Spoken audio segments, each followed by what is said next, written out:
They come from the bowels of hell. The Dana Gould Hour. Jungle worms and swamp rats run around your feet. I bought a dog that killed the calf that ate the canary. What is truth? And once again, welcome back. Hello, and welcome to the Dana Gould Hour podcast. Fasten your fun belts. We are blasting off yet again. For this episode, we are joined by two legends. You heard me. Legends. Mark Frost, a legend. He is a writer.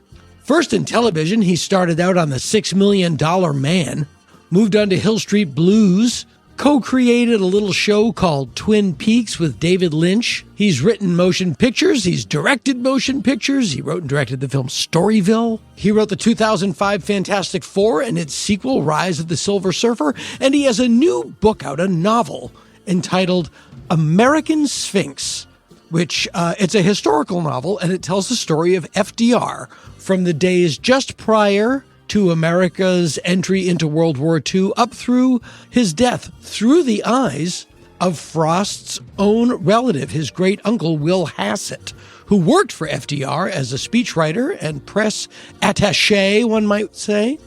Mr. Frost and I cover a lot of topics and a lot of ground. I was thrilled to be able to talk to him. He's somebody that I always have wanted to talk to. I was really lucky and very grateful that I got the opportunity. Thank you, Mark Frost. He is here today, joined by, in our second interview, Gary Rhodes. Gary, I have a lot of books by Gary Rhodes before I ever met or spoke to him.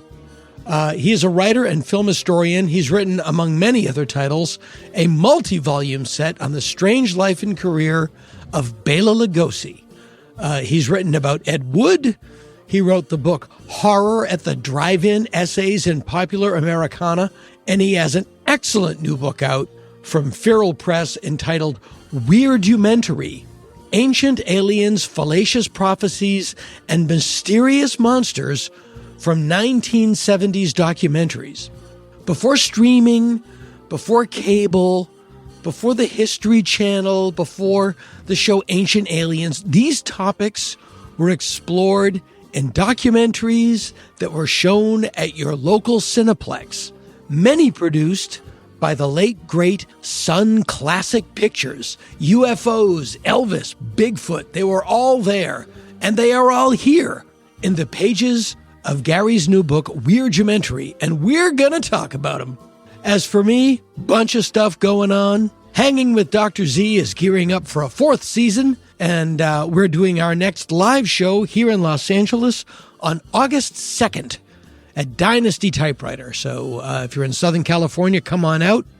It will be filmed, it will be streamed, and you can follow me or Hanging with Dr. Z on Instagram and Facebook and stay up to date on all of that nonsense. It's simply Dana Gould or Hanging with Dr. Z on Instagram, and I think it automatically goes over to Facebook.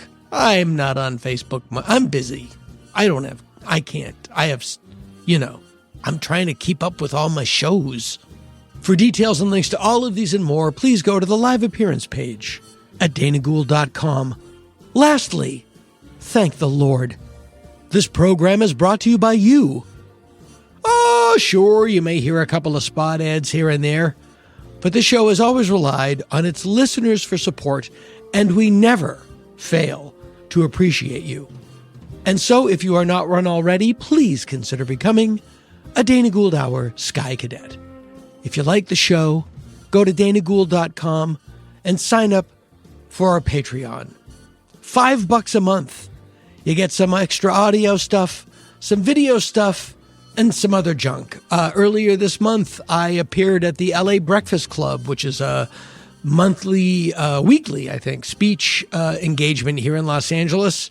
People come and talk. They have breakfast and they talk. I gave a 40-minute talk on my friendship with Mila Nurmi. If you want to see it, hear it, it's on my Patreon.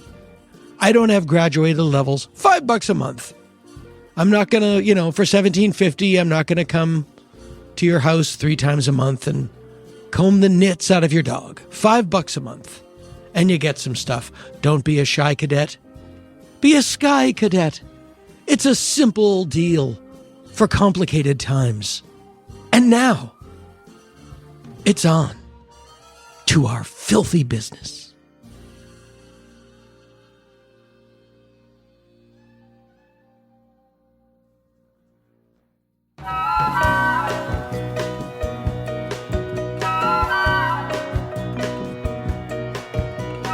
Tune in, it's a gas.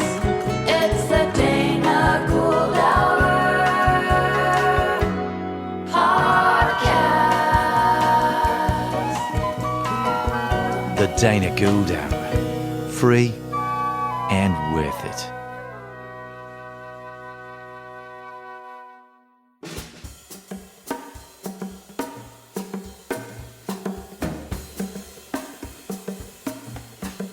It's a sunny, warm, sun-dappled day high atop the Mulholland Drive view shelf here in sunny Southern California, the People's Republic of California, in the former United States. And my guest today, we got a real guest today. We spent the money and got a good one. He's somebody that I've known of for a long time. He is a legendary TV writer from a TV writer's perspective. Started out on, I believe, Hill Street Blues, if I'm not mistaken. Even before that, the $6 Million Man. The $6 Million Man. I can $6 Million Man you into a bloody pulp. You probably can. And then so many mad scientists' lairs that were storage facilities in Chatsworth. And then Hill Street Blues co-created Twin Peaks, and then went on to wrote and directed the film Storyville, and has a new novel out. It's a historical novel called The Yankee Sphinx, about FDR and his press secretary, William Hassett. He had a number of capacities he worked in for him, including correspondence, personal appointments for 12 years, from 34 to 45. Right. Yeah. And I want to talk about the book. I wasn't planning, but I have to get into the $6 Million Man since you threw that down. My own damn fault. Did you own Leisure Suit stock? Was that like part of the deal to get into that? No, we were required to wear one in the writer's room. There was an era of leisure suits and turtlenecks like no other. How he could do all those superpowers while wearing one is still one of the mysteries of the 70s. What I loved about it so much is that I'm that age. I'm that age.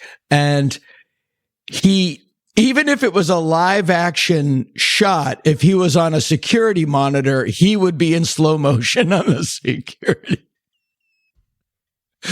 which was great. But I remember when he fought John Saxon as the other Bionic Man, that was like one of the greatest television moments I've ever seen.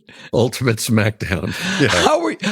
How old were you writing on? I started when I was 19. I think I did 2 or 3 episodes in 74 into 75. I was freelancing. Wow. My first gig, I was a junior in college still. I had just come out to California for the summer to see my girlfriend who lived here from Carnegie Mellon in Pittsburgh. And I met a fellow named Steve Bochco. You might remember that name. And he was working on the lot at Universal, and he introduced me around, and I had to struggle for 3 whole weeks before I got a gig. God, I know. I have a not dissimilar story like that people despise me for. I know, me too. I fell into The Simpsons. Like it was, and worked there and bought this fucker. So yeah, I don't like to spread that around because people hate me for it. And did he create Hill Street Blues as well? Yeah. Yeah. He became kind of my mentor in the biz, and right. Really got me going and taught me the craft of television writing, over the course of time. It's like a jujitsu skill, About the book. It reminded me reading it. It reminded me of The Great Gatsby. No kidding. That William is Tom, writing about this sort of very hard to read mercurial figure, very Gatsby. Yeah. Yeah. I hadn't thought of that. Another novel written in the same way as What Makes Sammy Run is the same. It's the same. Bud Schulberg. Yeah, sure. It's a standard tome for anybody who works in this business for longer than 10 minutes. Yeah. Oddly about a successful plagiarist, and it reads a lot like The Great Gatsby. But the great story about not only show business, but about the country, and this will get us back into it, as Bud Schulberg says, the villain of What Makes Sammy Run is Sammy Glick, who is an amoral guy. And he goes, people would come up to him and go, Sammy is my idol. He's like, no! You got it all wrong. You look at Michael Douglas in Wall Street. Yeah, that guy's got it. And nothing has changed. This is the world we live in. This is the world we live in. And this is the answer, and which leads me to the question that I wanted to ask you in reading the book. And I'm going to read a couple things from it that are so prescient, but is those who do not learn from history are destined to repeat it. Are we repeating history, or are we creating a new, more risible history? I think we've surpassed history. I mean, if you look at the America First movement in the 1930s, for instance, which is people don't realize. No, that's the data that those guys mined. That was the first shot at this, of a fascist takeover from within. I have it literally right here. Oh, do you? Okay, yeah. Great. May I? Yes, please. I'm going to read it. This is from the Yankee Sphinx, and I'll, because people like Charles Lindbergh, who flew across the Atlantic, famed American hero, great aviator, was a complete fascist sympathizer. Tool. Loved it. And he was, he looked good in a photo, and he became the stalking horse for this movement in America. And it says in your book, it's true, Lindbergh's group called itself, without irony, America First. Sound familiar? That's me. Many elected officials took cash that prosecutors traced back to Hitler's treasury, and they used those funds for the devil's work, spreading ugly rumors to sow distrust in democratic traditions, amplifying incendiary white nationalist propaganda, recruiting battalions of armed militia forces patterned on Hitler's brown shirts. These turncoats wanted to end, by force of arms, the American experiment. Here we are. Sound familiar? I mean, it's jaw-dropping. It's right there. These people are nothing if not persistent. And they've been here since the beginning. Let's put it that way. And weirdly, kind of the same proportions have remained constant. According to a historian friend of mine, it was about 30% of the people who wanted to remain a British colony. Mm-hmm. It's about 30% of the people who lived in the Confederacy. And it's now about 30 to 33% of the people who are imposing minority rule on our country, not unlike what happened in Germany in the 30s. And the one, and I don't know if this is a difference or not, but they have an amplified voice. Mm-hmm. And it's no accident. It's all choreographed. And organized to the teeth. And, it's, I think the old cliche is, Democrats, fall out and Republicans fall in line. Right. Yeah. Democrats fall in love and Republicans fall in line. That's what it was. Yeah. Yeah. Yeah, my friend, the great Kevin Rooney, who I just quoted, used to say, the Republican Party, it's like you go to a restaurant and they give you a bowl of shit, and the Democrats Party is like a bowl of clam chowder with shit in it. That's like, really good. At the end of the day, I think I'll take the chowder and try my luck. I'll take the chowder. Yeah, but and I mean, there's great comfort in reading the book because you realize that we've been tried before, that these are not new things, but it does seem like the stakes were never greater than they were in 1942, 3, 4. But the stakes do seem incredibly high now, and it does drive you to distraction to see people not learn and to see this just repeat itself over and over and over again. And I don't I don't. I have to work. I have to work, as my therapist would say, concentrate on the things that you can affect. Exactly right. And listen to the Stoics. I mean, it used to be that these people didn't have a voice. They used to be called the silent majority. Right. They were never the majority, by the way, but they glamorized them and flattered them by, well, it was Nixon who, coined that. Yeah. And the great silent majority of America. There you go. And he brought them into the fold, and they got him elected. And it's not unlike what this Carnival Barker that we've got now did in the same way. And he became a useful Trojan horse for powers that be and or the powers that want to be. And as it's starting to emerge, this was a 40 to 50 year project on their part. Yeah.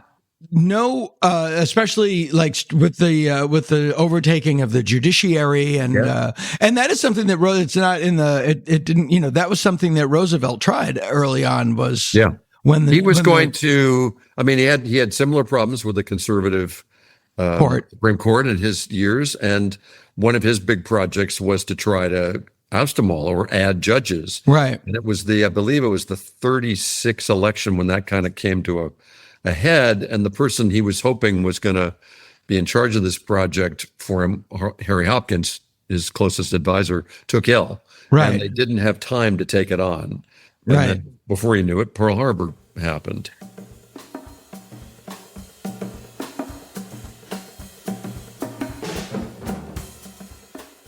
When Pearl Harbor happened, he had been the president for 8 years? Since March of 33. Yeah. 33. He was inaugurated, yeah. Yeah. And this is 1941. And so he's already been president for like practically a decade already. And been elected a third time, which was unprecedented. The previous month before the attack. Yeah. Or no, the previous year before the attack. Yeah. And it's almost the entirety of World War II is a coda to his two-term presidency. Yeah.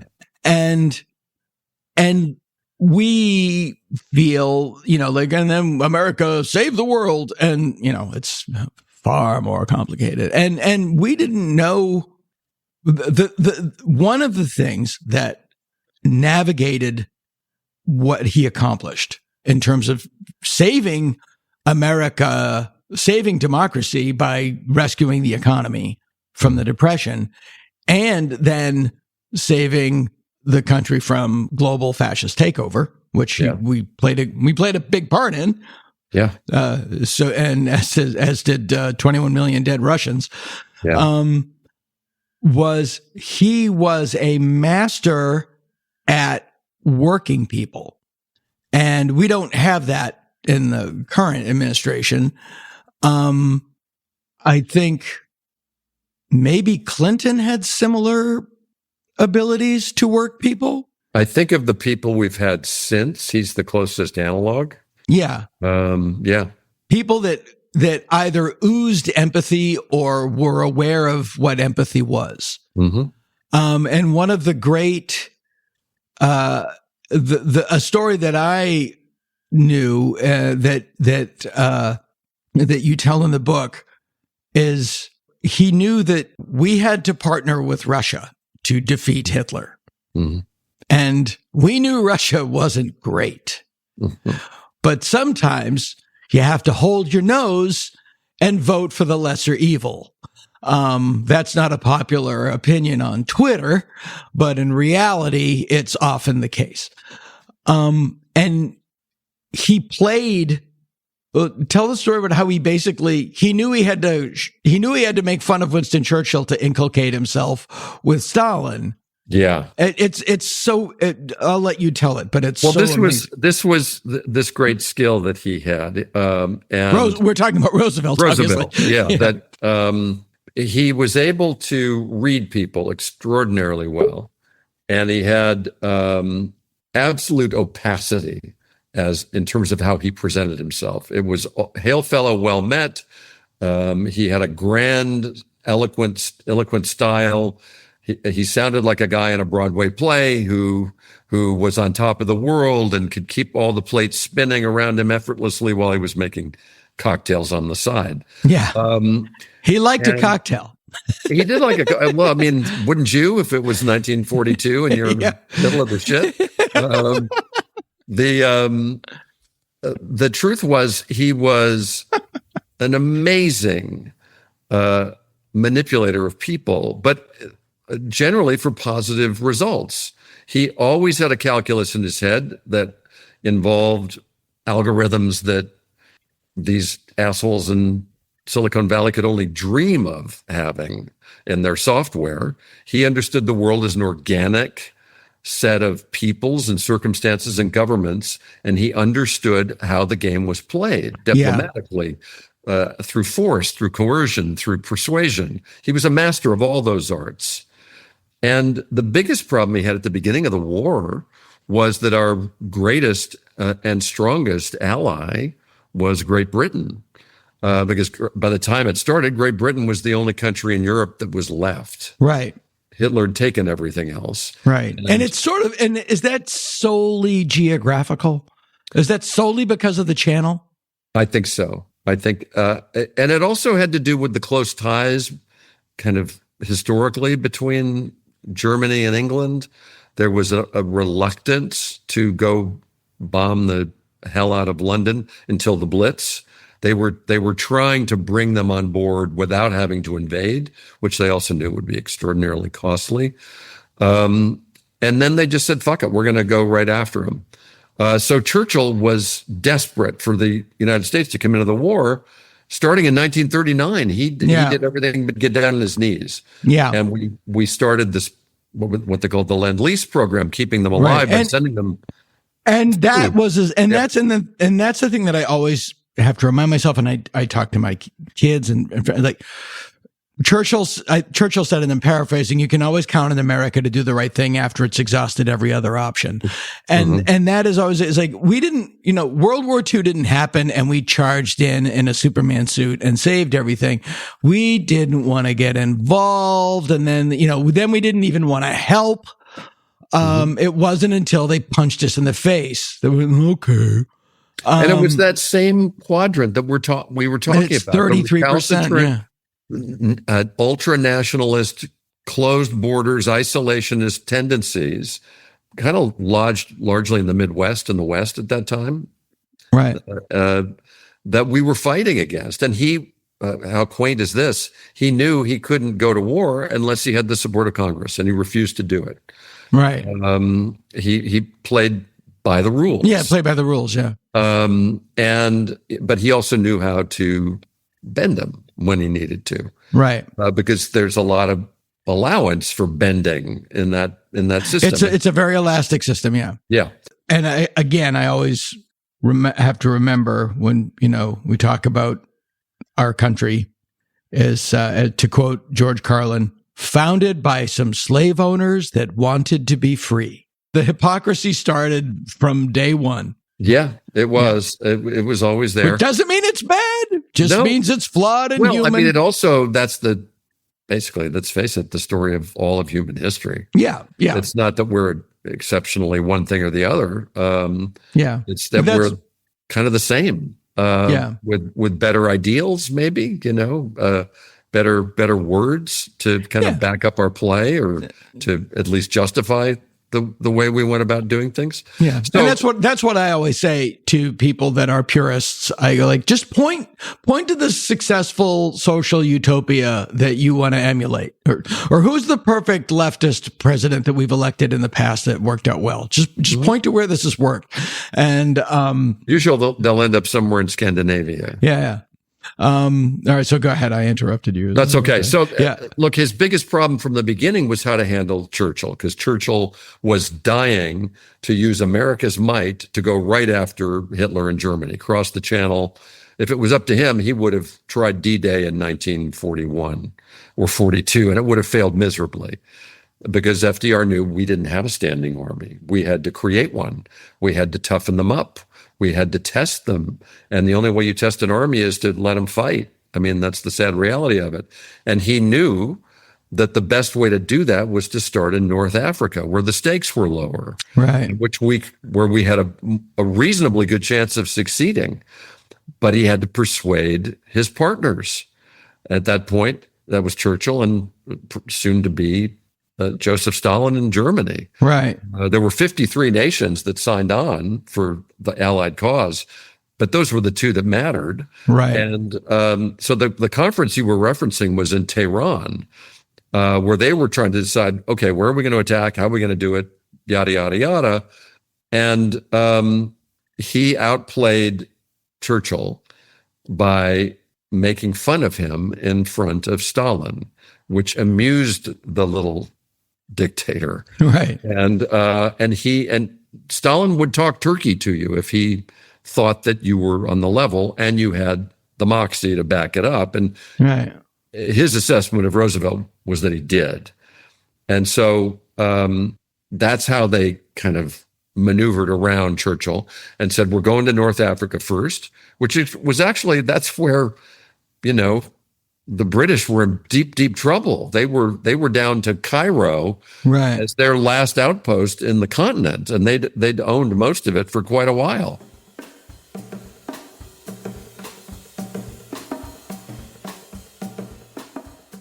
And beyond Cairo were all the oil fields. And that's what Hitler was ultimately after, to power Right. everything else he wanted to do.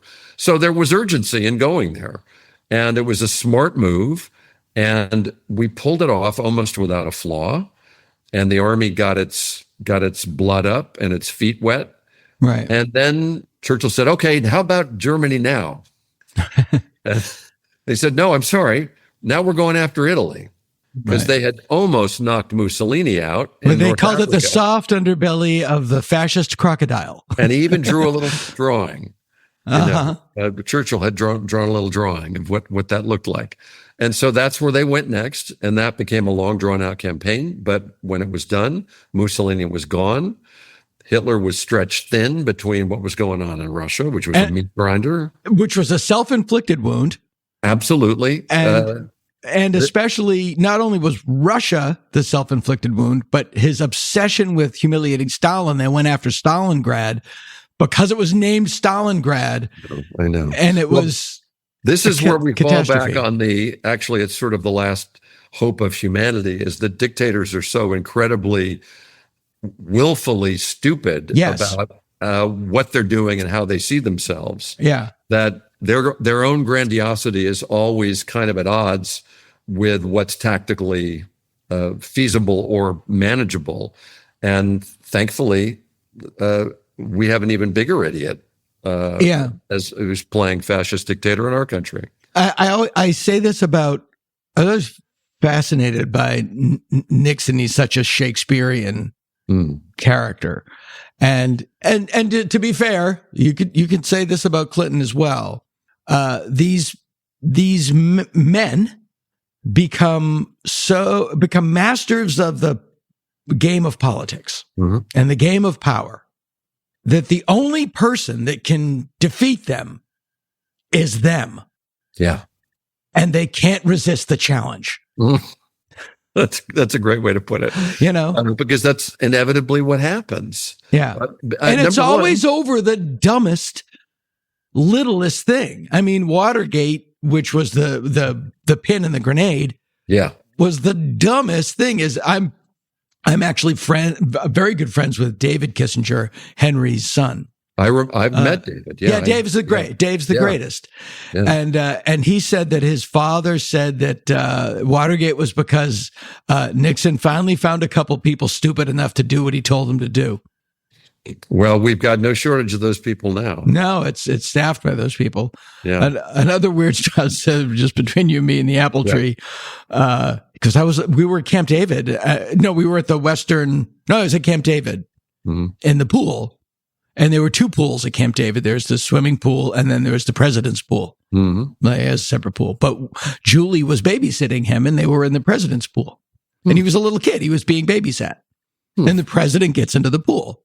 And Julie goes, Daddy, David is just telling me what it's like to live in Cambridge. because his dad worked at Harvard and they lived in Cambridge. And the president of the United States says to this little kid, "How do you like living with all those sons of bitches?" It's fantastic. Oh my God. Yeah. Well, that's the same president you could see getting sloshed and talking to the portraits in the White House. Yeah, sure. That's a fantastic story. Amazing. So, look, we had an ally problem, and the other. So he had to manage Churchill, which was a handful. He knew Churchill was indispensable for helping keep that country alive. He was an inspiring orator. He was a terrific leader in a crisis. He was a terrible commander in chief. That's in the book. He all of these people are giants. Yeah. And they were not, yes, they were formed by their time and the events that they were thrust upon, but they met that moment, and not everybody did meet that moment. That's right. They were larger than life people, and they had proven themselves, and they were flawed people, like people forget. FDR did all of this in a wheelchair. Yeah. And was hidden from the public. Mm-hmm. And he had, if not a physical affair, a long-running emotional affair going on in the White House, hidden from his wife. Or I don't know how. Churchill was, they're all alcoholics, and but Churchill was a great leader, but a terrible commander in chief. He was impulsive. He was right, and that's lost in the mix of history. It is, and because he was so good at burnishing his own reputation, right. But he did Gallipoli and Dunkirk. I was about to bring up Gallipoli, and Dunkirk. So I mean, that's two strikes, right? So FDR, who actually had run the Navy during World War I and knew a lot about how a war should be conducted, had never actually commanded in a war, but he turned out to be an amazing commander in chief. His instincts were impeccable. His timing was amazing, and his ability to rally people and bring together resources where they were needed was unparalleled. So he said, he made sure, okay, we're coming in, Winston. We will fight this war together, but I'm going to run it. And that's the way it's got to be. And Churchill said, what choice do I have?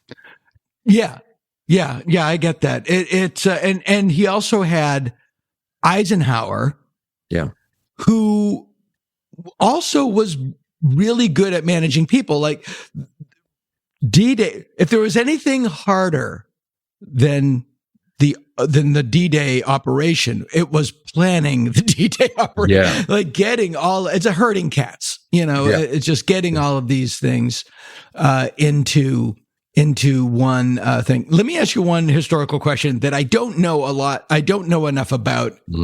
Henry Wallace is underreported influence on Roosevelt and figure in this era. He is, and he definitely is one of those. There was a fork in the road, and they took the other fork. Mm-hmm. And he was a committed socialist and a brilliant guy, a great Secretary of Agriculture for I think it was one term under FDR, and then it became expedient because of the people he could bring in. He was made vice president for a term, and he was as close as the left ever got to the levers of power in that way, a committed leftist. He's a fascinating character. But by 1944, when FDR ran for the fourth time, the conservative forces in the country were already rallying and marshaling to take over once the war was done. And they would not accept a socialist sitting in that seat when they knew FDR was in fragile health. So that's when Harry S. Truman enters the scene as the kind of dark horse candidate for vice president in 1944, a man FDR knew nothing about. He didn't know anything about him, yeah. And still didn't, even after he took the job. I mean, his concept of the vice presidency was stand over there, and it says right next to you, break glass in case of emergency. And just stay there. And Harry Truman was someone who met his moment in a way that surprised everybody.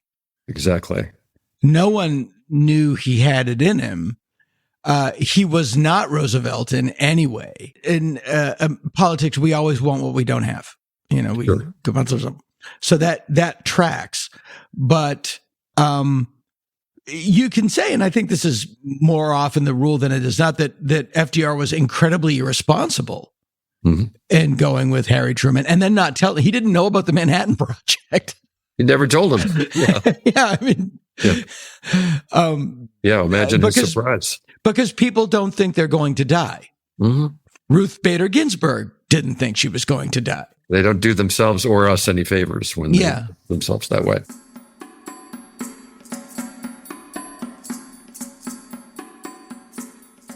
Look, the whole book came about because my great-granduncle was this figure in FDR's life for those 12 years, and they had known each other since 1913 when my uncle was working for the Washington Post and covering the Navy Department.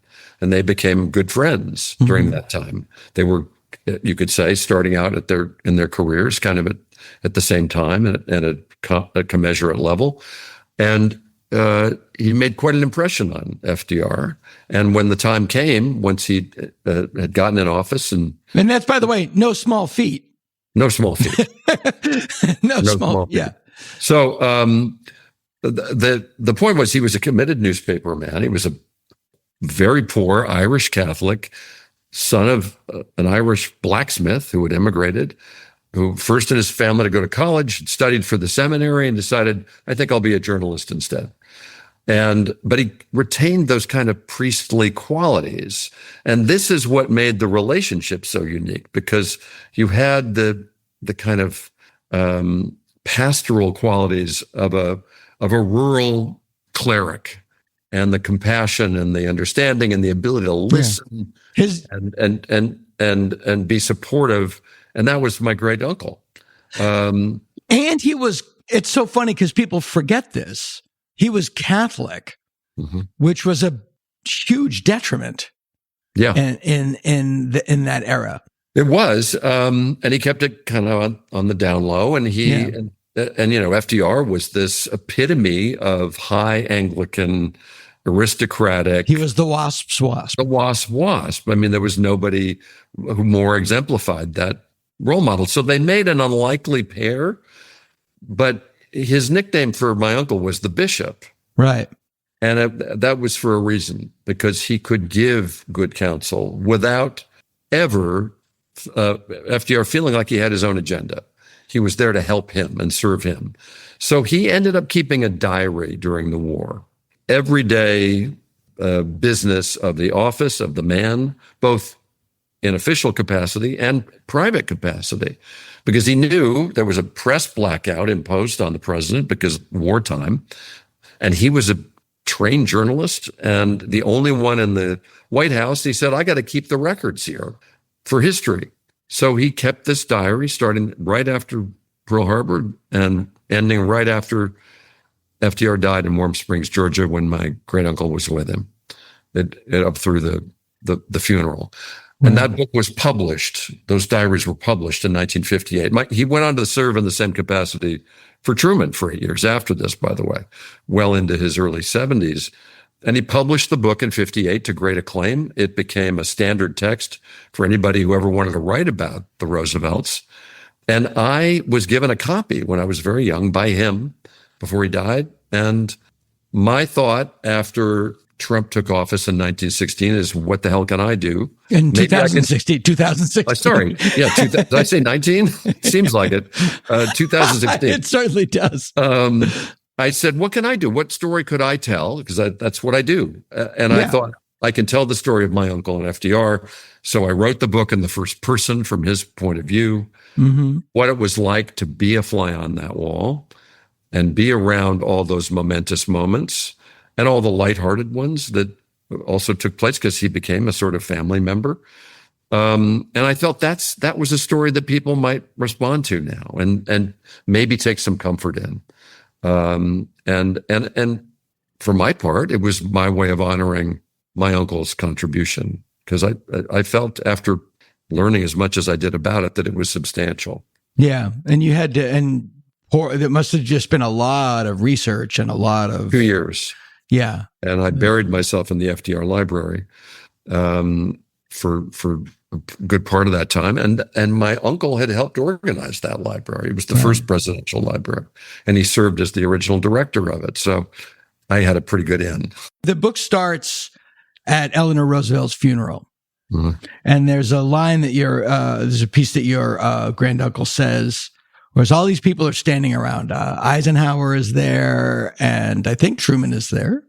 Yeah, but not in the group. I think you mean with General George Marshall and Murrow, Edward R.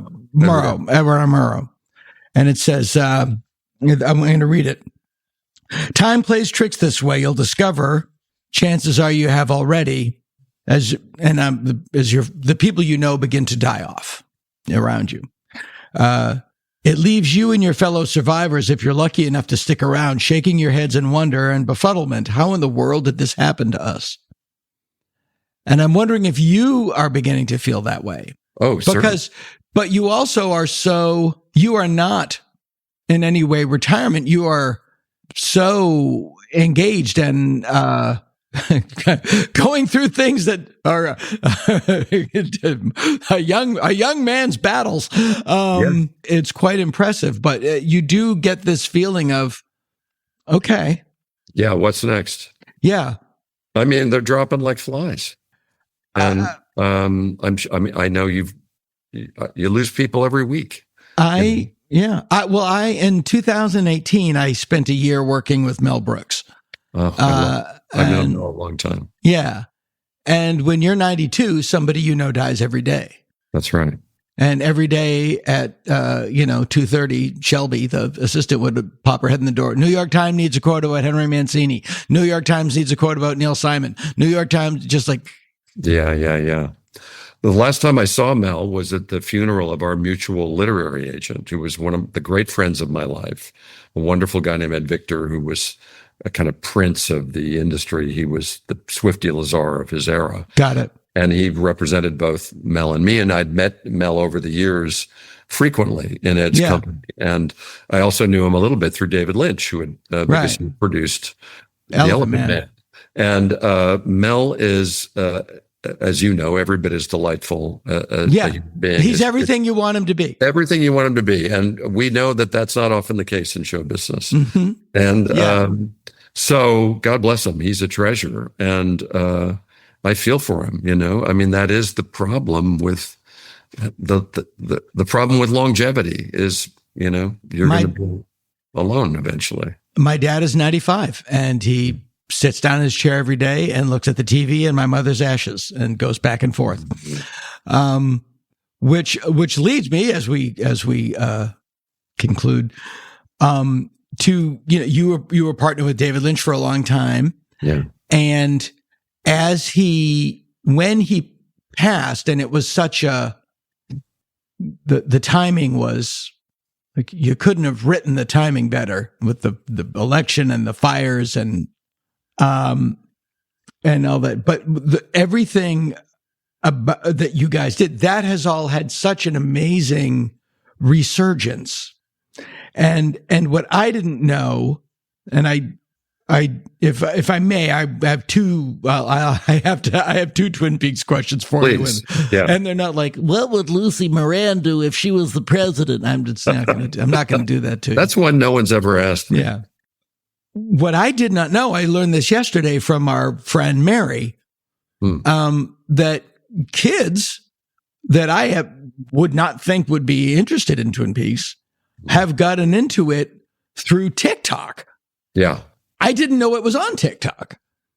And there is something about it that's greater than the sum of its parts and transcends epochs of pop culture in a way that The X-Files, which was, you could say, user-friendly Twin Peaks, does not. And that's not a knock on the X-Files. No, not at all.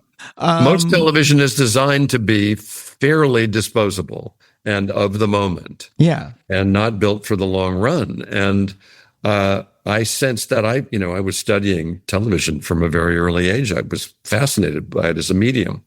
And the storytellers that mattered to me were people like Rod Serling and Look, Gene Roddenberry. I have this right by my desk. Hang do on, you? I have to Yeah. show it to you.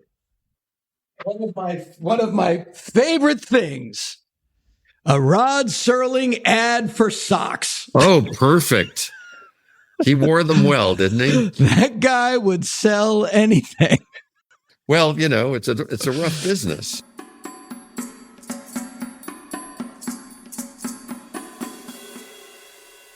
I'm as big a fan. I adapted his first draft script of Planet of the Apes as a graphic novel. Oh, no kidding.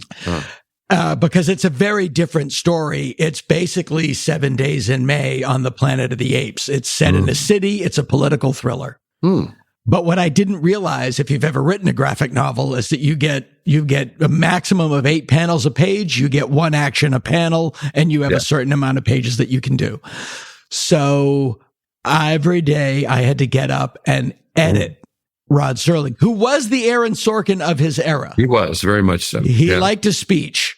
Yeah. And I just had this image of this angry ghost behind me. Why are you cutting that? Well, that's great. What are you doing? What a burden. Yeah. But anyway, so to continue, like those people, Rod Serling, Gene Roddenberry, these great storytellers that also have written, that created things that moved, that defy their shelf life. Yeah. So those were the things that I came into television thinking, okay, that's what I want to do at some point when I have my moment, and maybe the moment will come and maybe it won't. There's no way of knowing that. You have to seize it when it does.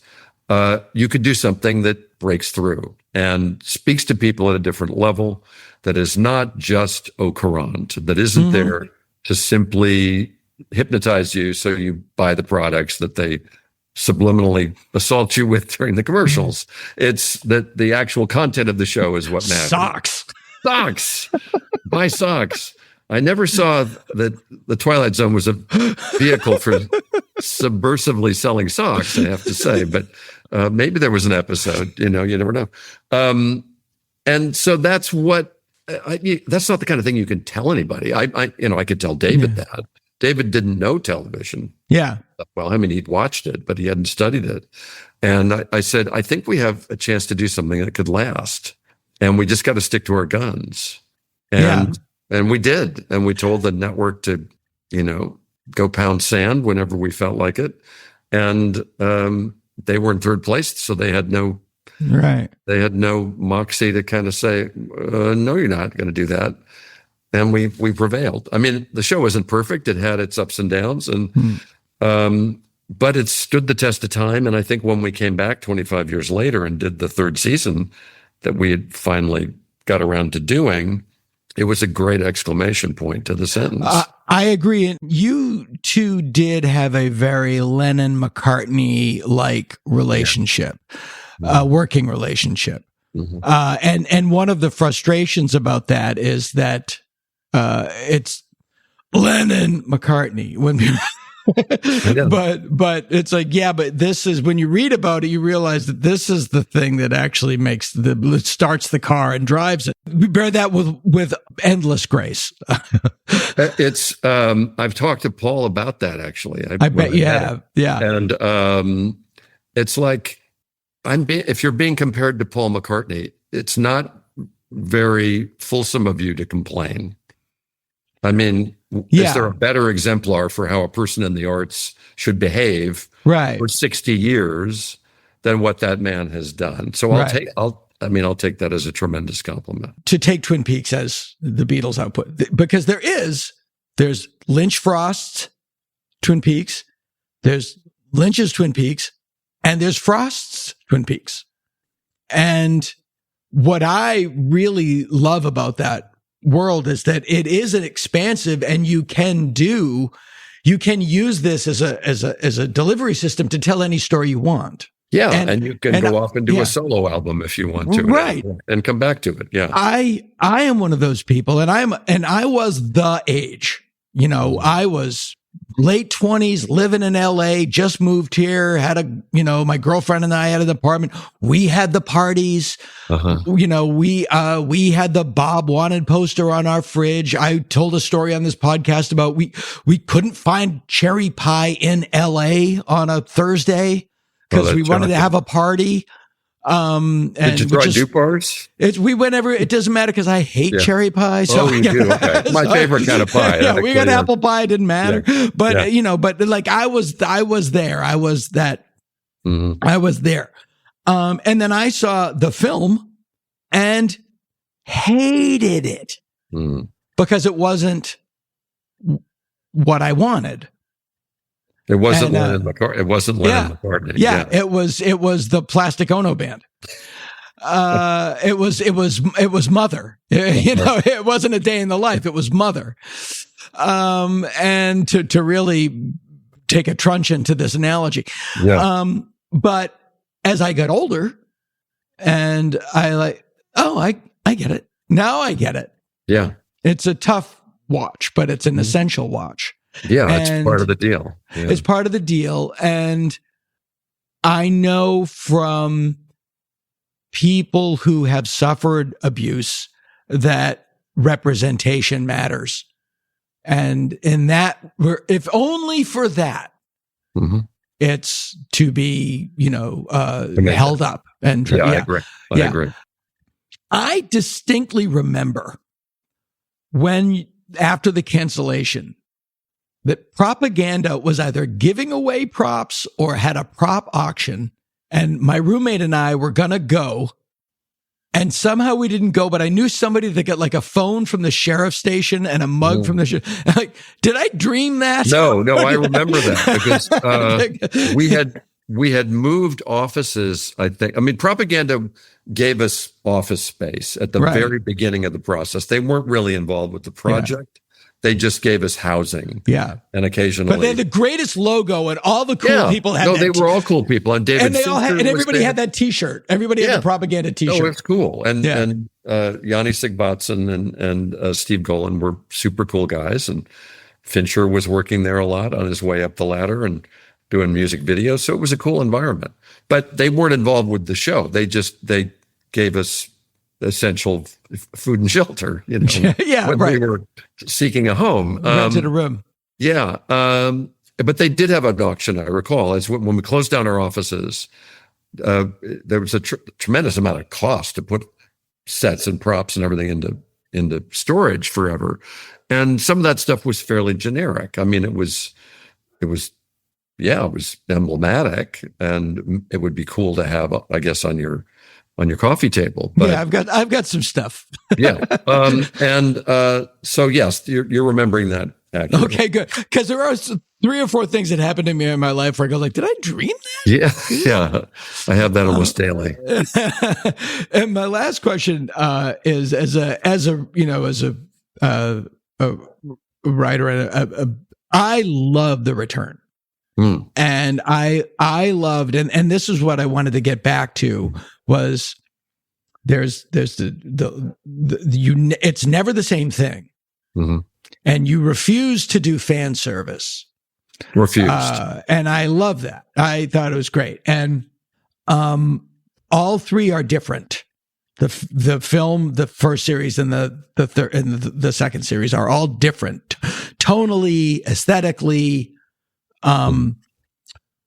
There are 2 things which happen, and I want to know if this is something that was ever discussed, because in the film, when they go to Laura's house, the door of the house is opened by the owner of the house, who is played by, in reality, the owner of the house. Also, Audrey Horne had an affair with Justice Wheeler, who was played by Billy Zane. But in the show, she keeps talking about Billy. My friend has a theory that you were consciously leeching the show into our reality, that as he went through all the Black Lodge and the Red Room or what have you, and they're going into alternative realities and such as that reality was leaching into the show. It's not a bad theory. And if you did it, big swing. Yeah. No, it was a little bit. I can give that a little bit of oxygen. We, remember the other favorite show of mine from the '60s was The Prisoner. Sure. And The Prisoner, in its conclusion, completely blew up its own universe. Yes. And to the music of Lennon-McCartney. That's right. So that idea was always in my head. And the idea of Prospero breaking his staff and giving away his book at the end of The Tempest. Yep. I'm not going to tell stories anymore. That's Shakespeare saying goodbye to his characters. There was a little bit of that for us because we thought this might be the last go around, certainly with this set of actors, because we've now lost so many of them. That there was a little bit of that. And kudos to you for kind of extracting it. And this is what I learned at The Simpsons. Hmm. The Bible of The Simpsons is the first act has nothing to do with the story. The first act is a freestanding sketch. You introduce the story at the end of the first act, and then you introduce the story in the second act. And then the third act is turn the story as hard as you can without breaking it. But nothing short of turning it as hard as you can will suffice. Mm-hmm. And so I'm always looking for where the push is. And so that is why I really, that is why I'm such a fan. That's we wrestled with the ending for a very long time, more than a lot of the rest of the script. Put together. It was proportionally, the more of it was spent on the end than the beginning. Yeah. Which is as it should be. As it should be.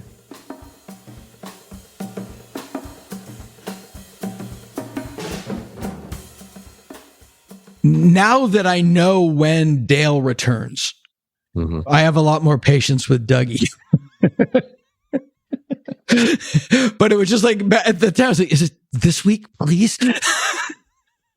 I know it made people very antsy. But we were having a riot. We thought Kyle was doing was I was collapsing off camera. Brilliant.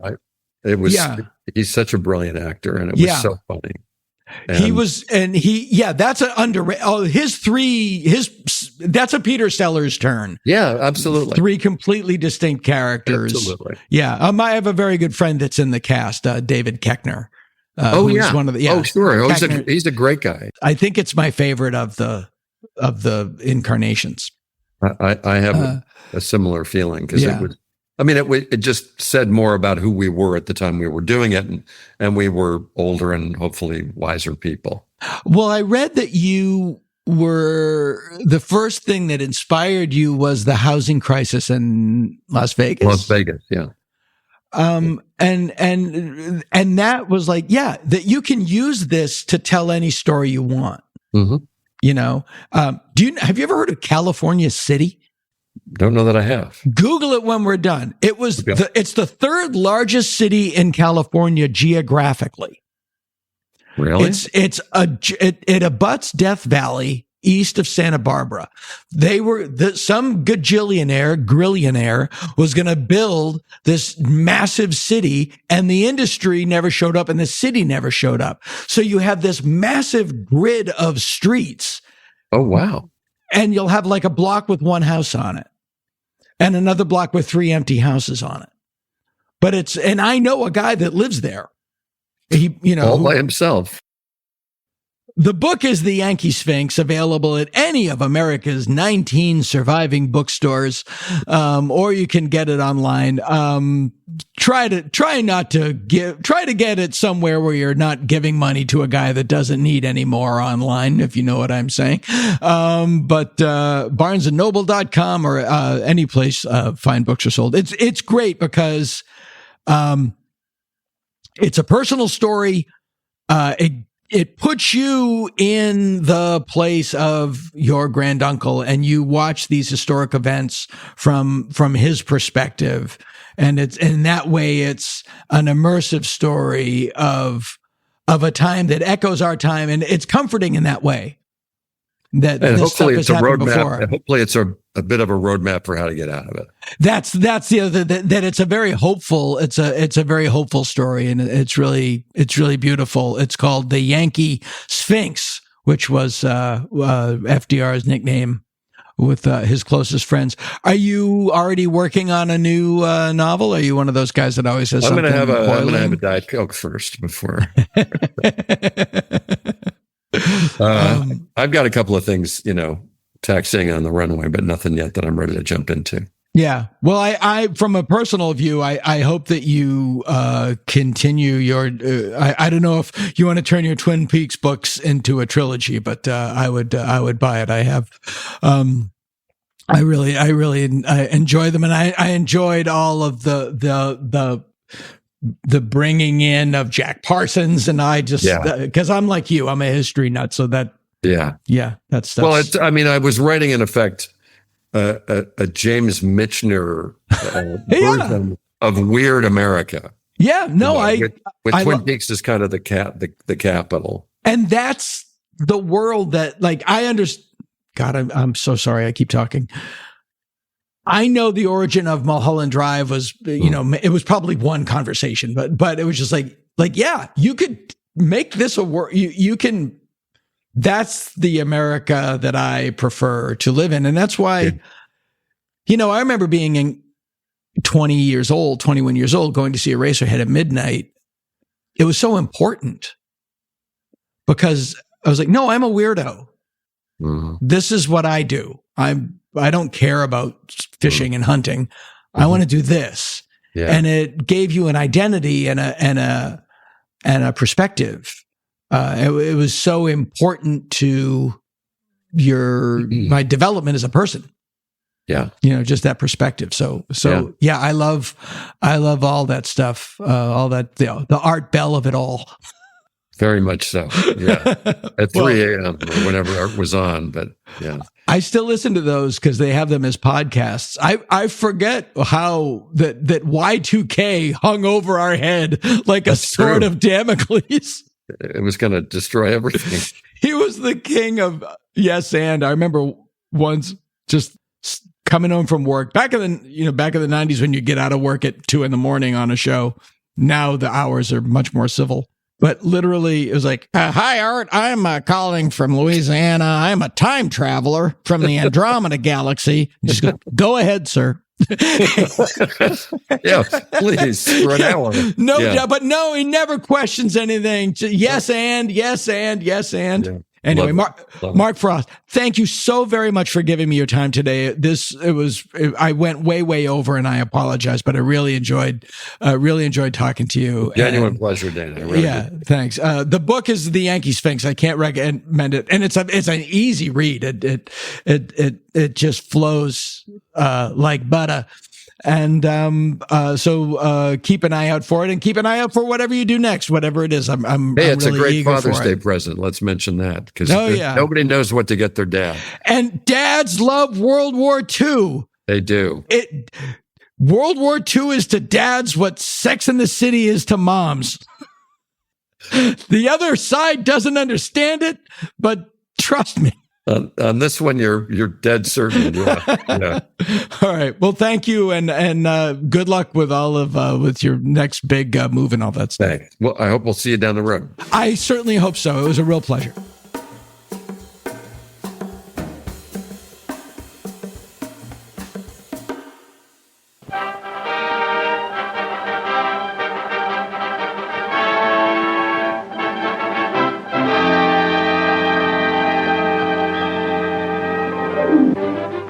Britain's mighty battleship, HMS Prince of Wales, plows westward through the gray reaches of the North Atlantic.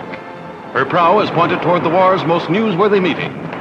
In these first official motion pictures, the camera spots Winston Churchill, Britain's Prime Minister, with Lord Beaverbrook, the Empire's supply chief. The Prime Minister leaves his ship to join the President of the United States. Significantly, the waters of the Atlantic are about to serve as the meeting ground for the leaders of the two strongest naval powers on that troubled ocean. Constant vigilance protects the two squadrons, whose ring of steel surrounds the ocean meeting place. Mr. Churchill is piped aboard the USS Augusta, all hands at stiff attention as he takes the salute. The President greets Mr. Churchill, who hands him a letter from King George VI. Roosevelt and Churchill have met. Each knows the other. Each trusts the other. They personify the two great democracies as they part with simplicity and friendship, sure of themselves and their nations.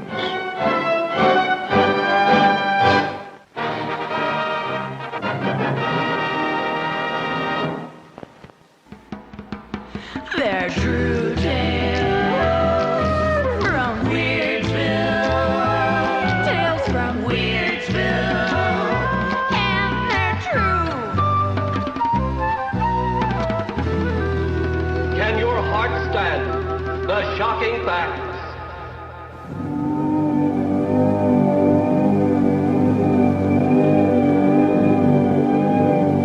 Space.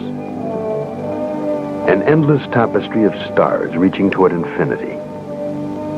Scattered through its vastness are 100 billion planets on which life theoretically could exist. If only 1% of that life is intelligent, there could be 1 million civilizations out there.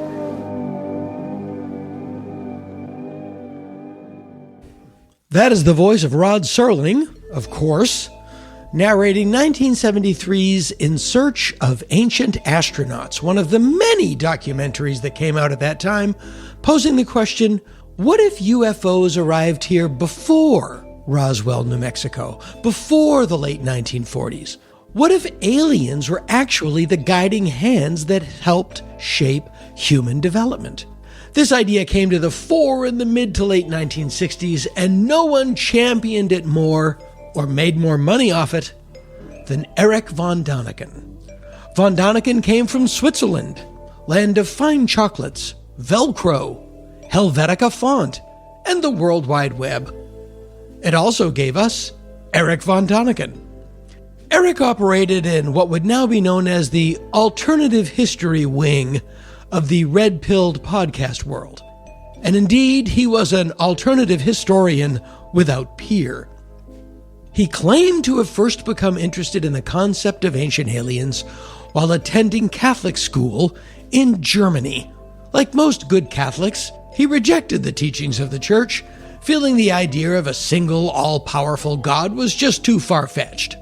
While still in school, he was arrested for theft, and after a 4-month suspended sentence and a short-lived career working in the food service industry, a line of work that would lead anyone to reject God if you're not careful, he took a hard left turn, bailed out of school, and moved to Egypt. While in Egypt, von Däniken began to write. He had a theory that he wanted to share with the world. A theory that aliens had not only visited Earth in the distant past, but in our deep, deep historical past. They came here and influenced our ancient civilizations. His first article appeared in the German-Canadian periodical Der Nordwester, or The Northwester, and was titled, in German of course, Were Our Ancestors Visited by Extraterrestrials?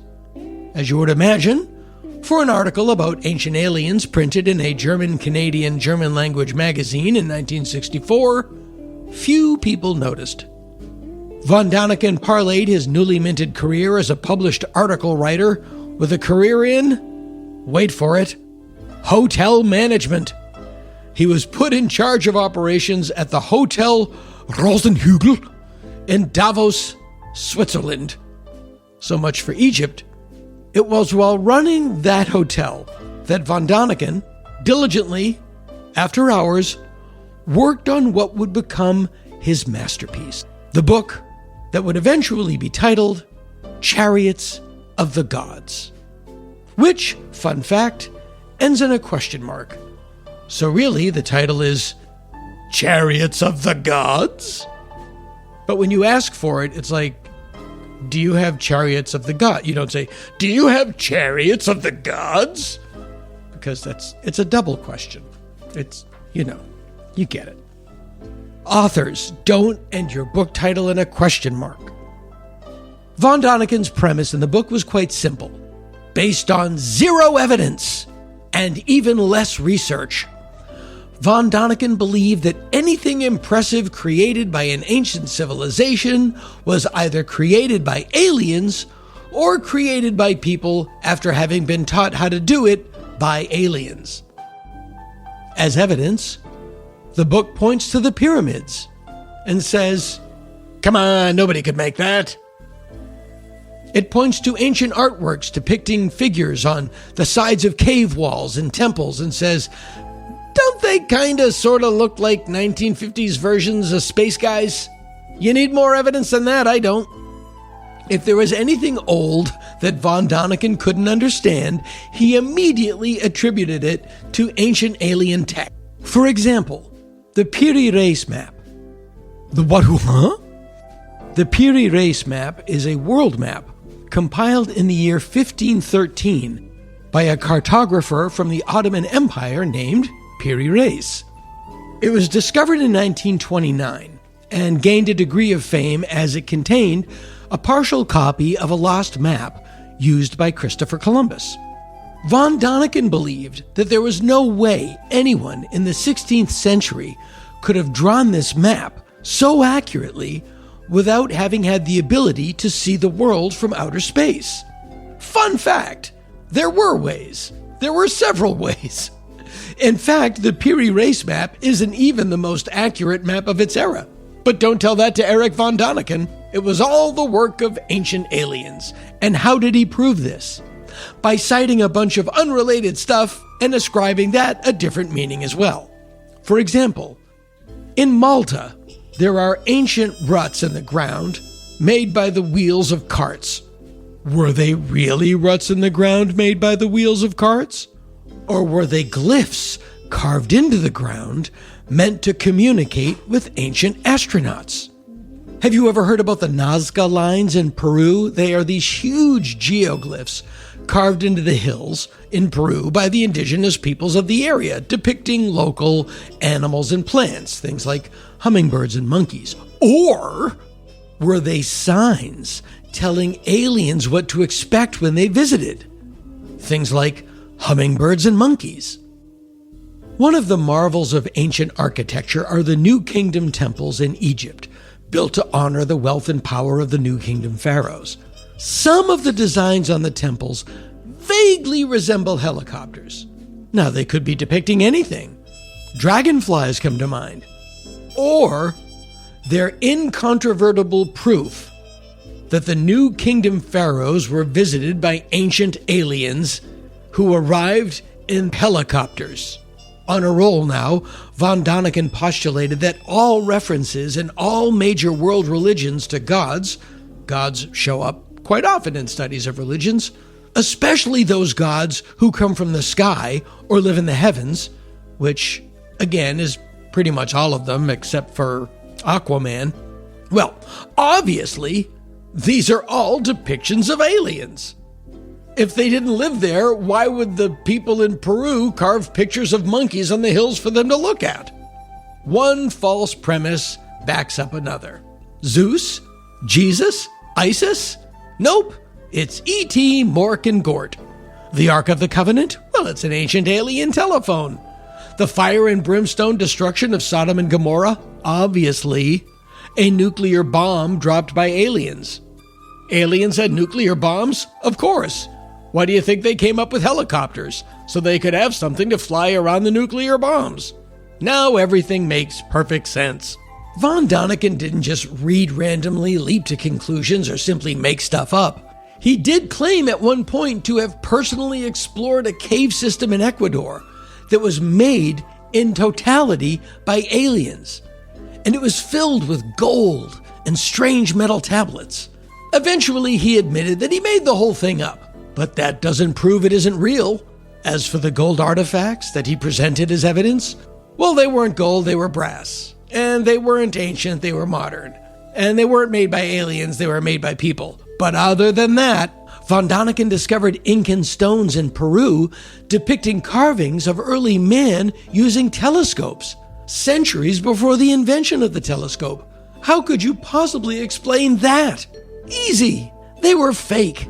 The PBS show Nova even found the sculptor, a guy who cranked him out on a daily basis and sold them to tourists.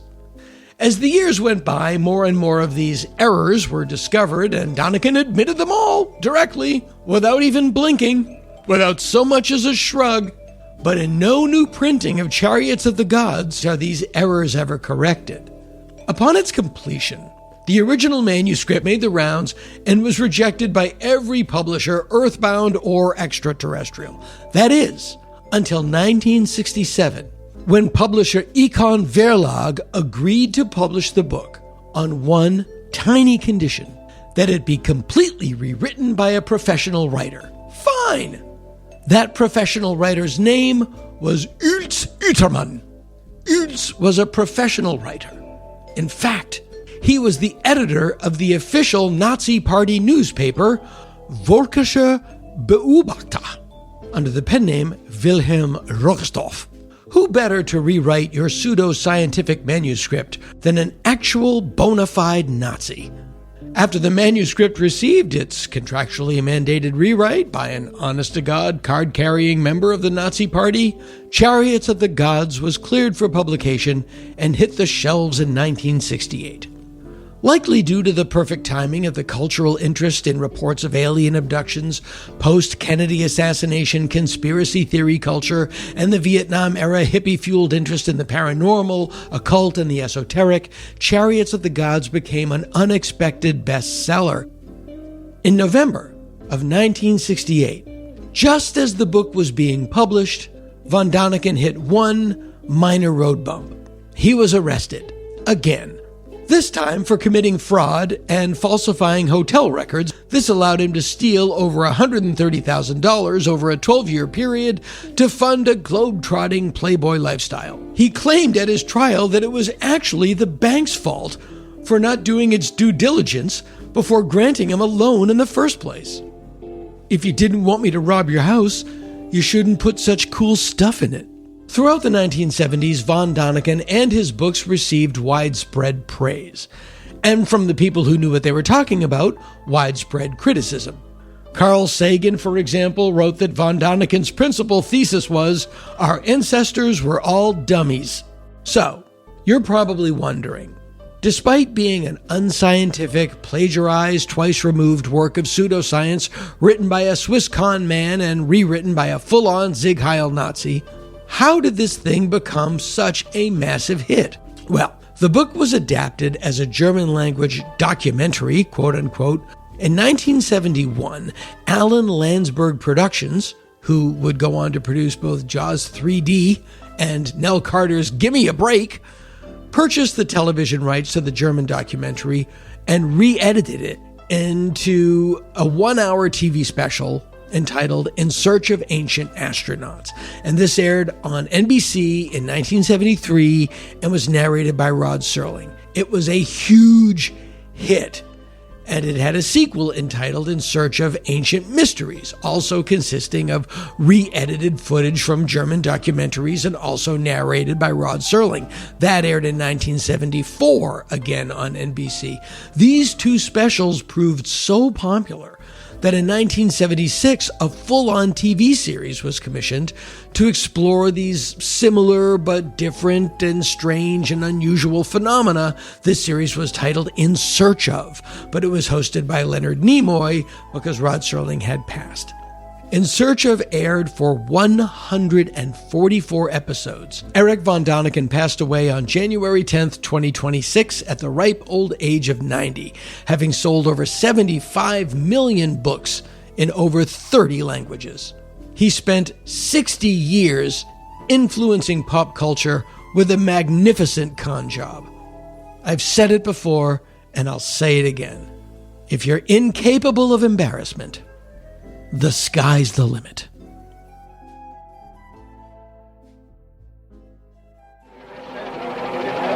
Dr. Carl Sagan is one of the directors of the Mariner mission exploring Mars.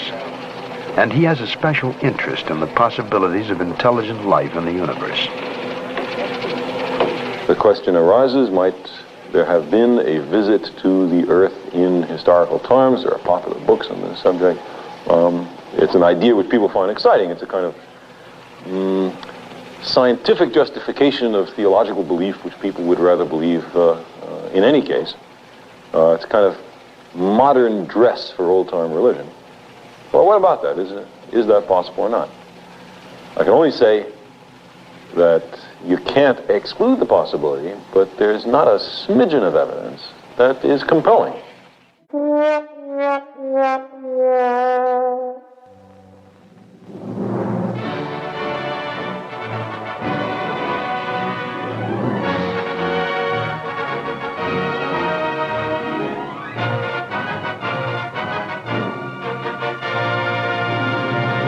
With the bathing girl season going strong, Venice, California is the candid cameraman's delight. Nobody seems to mind anything here, and that's always a swell state of affairs when you're looking for something to photograph. For instance, this girl's boyfriend is in the palm of her hand until she gets tired of holding him. Disembodied heads are quite common at Venice without the usual distress of having them cut off first. And you can get fine double-jointed shots if you click the shutter fast enough. Remember that guy taking a nap? Well, she'll have a tough time laughing off the stenciled record of a man who has made his mark. And now, on with the show.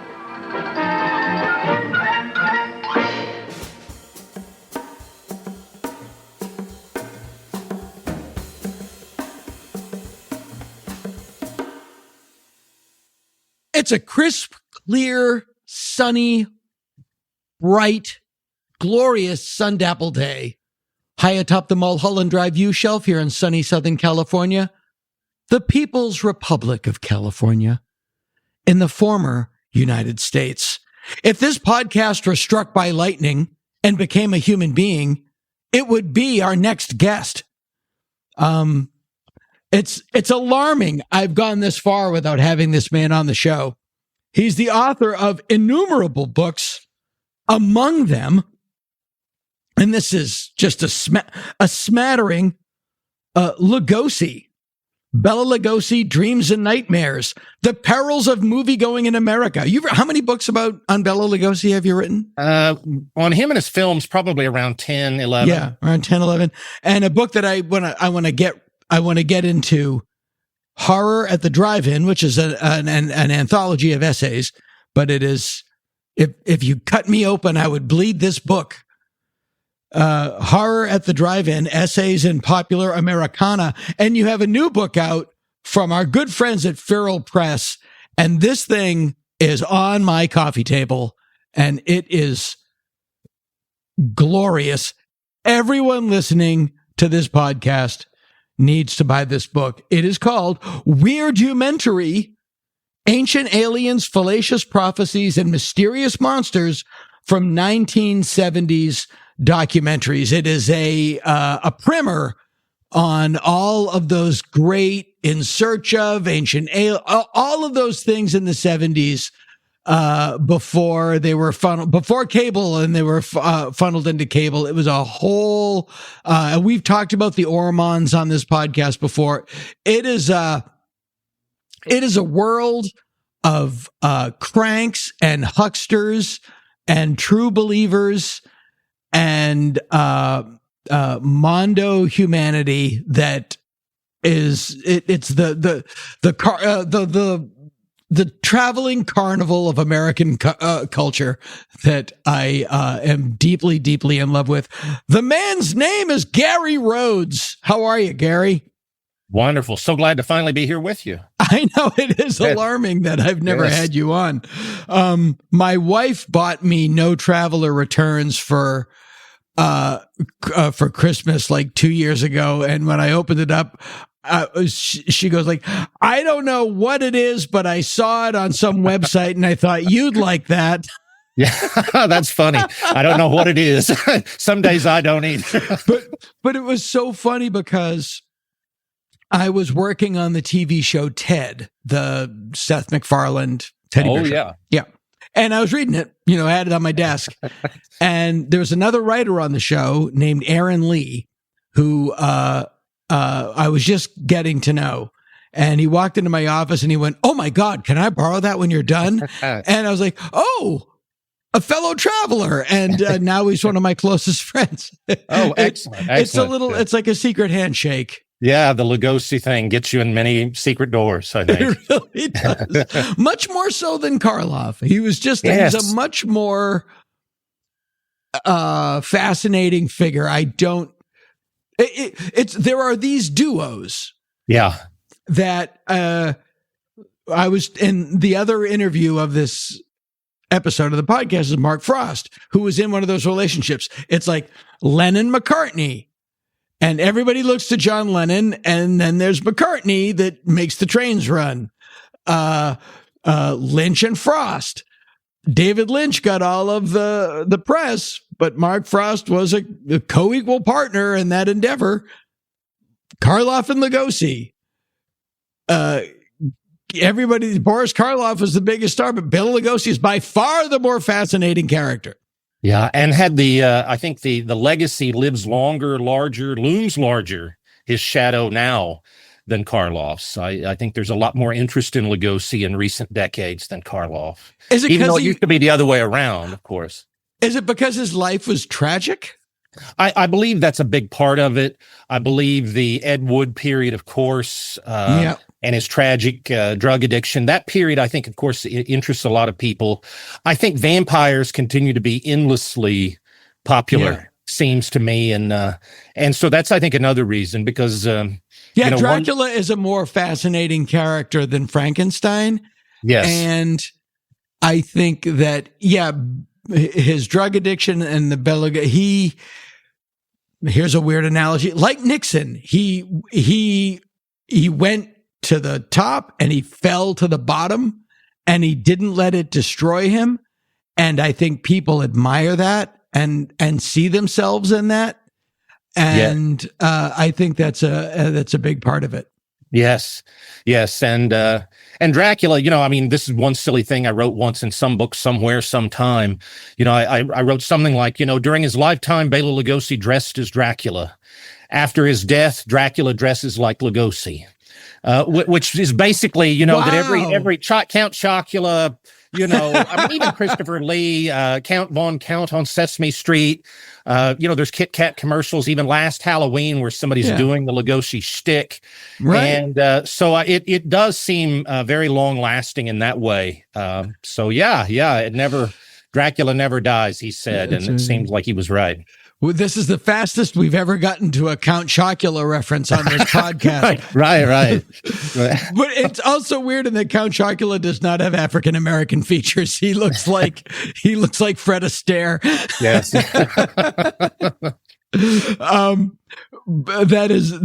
That is so true. And here's another one. This is so inside baseball that when people do Frankenstein, when you're at a party and somebody does Frankenstein, they're doing Bela Lugosi's Frankenstein from Frankenstein Meets the Wolfman, the blind, arms out. That's not what Karloff did. Oh, no.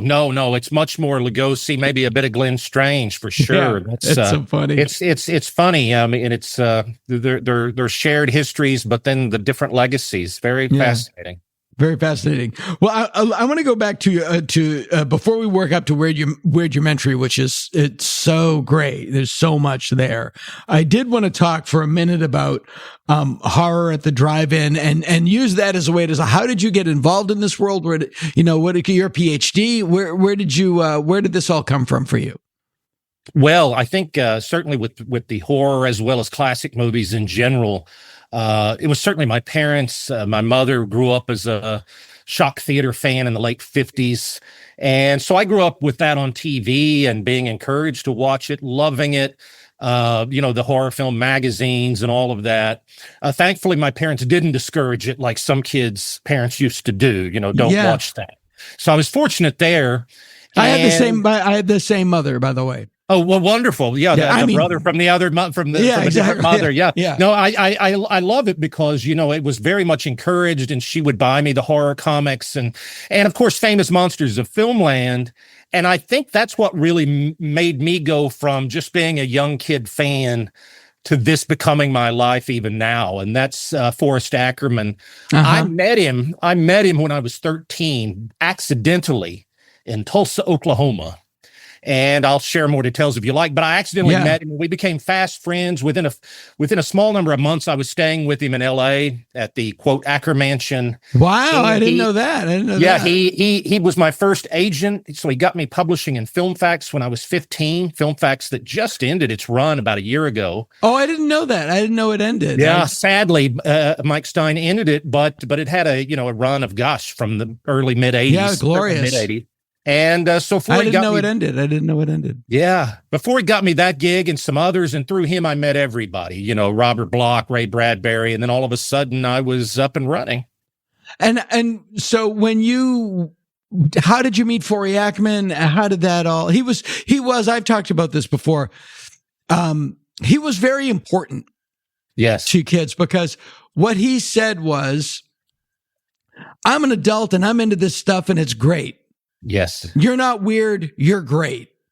And that was very important because it's hard to envision before the internet, nowadays, everybody that's into whatever you're into, you can find each other on the internet.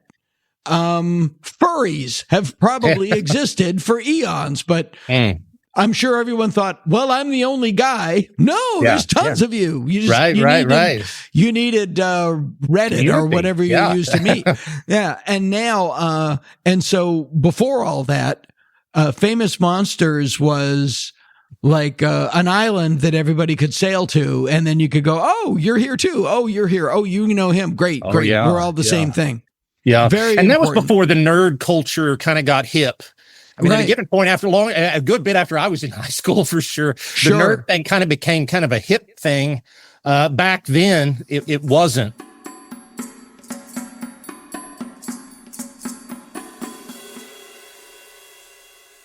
It was a crazy story. I'm from Oklahoma, and I was about 12 or 13. I was in Tulsa with my mother, father, and sister. My father had to go see a friend. We were at the Doubletree Hotel, and we were hanging out in the lobby area waiting for my father to return. And this fellow in a leisure suit walks up to the desk, a brown leisure suit, of course, tan, and he dressed like Steve Austin. He never gave it up. Never say die, right? Although Steve Austin wore a leisure suit with a turtleneck, and Forrest wore it with a Hawaiian shirt. Absolutely. So it was quite an interesting look. And I noticed him, and I knew who he was. And I said to my mother and sister, "Well, that's Forrest Ackerman over there." And they said, first, who is he? And then secondly, why would he be in Oklahoma? You're crazy. You're out of your mind. And I kept staring at him, and then he left the reception desk and went up in the elevator. And so after a few minutes, thinking he may have gotten to his room, I was a shy kid, but I mustered as much strength and courage as I could, went up to the reception desk as if I was asking for an old friend, and I said, "Could you please connect me to the room of Forrest J. Ackerman?" And Wendy, who I got to know, his wife, Wendane, she answered. And of course, this Germanic voice to a little 12-year-old Oklahoma kid, and I didn't know if it was the right room or anything.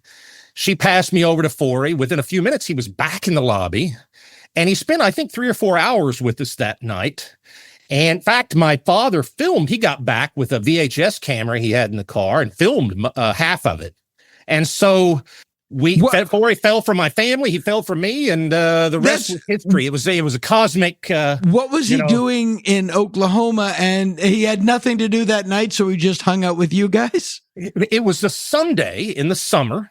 So, and he had just finished at a Tulsa sci-fi convention that I was completely unaware was happening. Right. So that's why he was there. Right. The convention ended at whatever point on Sunday afternoon. So he did have the evening free. And Wendy always joked about that later because she's like, he went downstairs for 5 minutes to sign an autograph, and it's 4 hours later before I see my husband back up here again, So that was like whatever, luck, fate, changed. What a great story. What a great, crazy story. Yeah, it was a crazy story. And like I say, within a few months, I was staying with him at the Acker Mansion, and he ended up later dedicating one of his books to me. We were good buddies until he passed away. I lost a bit of touch with him through the years because I was living in Ireland for about 14 years. But but a great pal and a great inspiration. Yeah, he had an interesting life in his later, because I met him at the Acker Mansion, and then I met him at the Mini Mansion, and I'd see him around at conventions and things like that. And then he went through all the Ray Ferry of it all, and we don't get into all that. Goodness, but what a nightmare!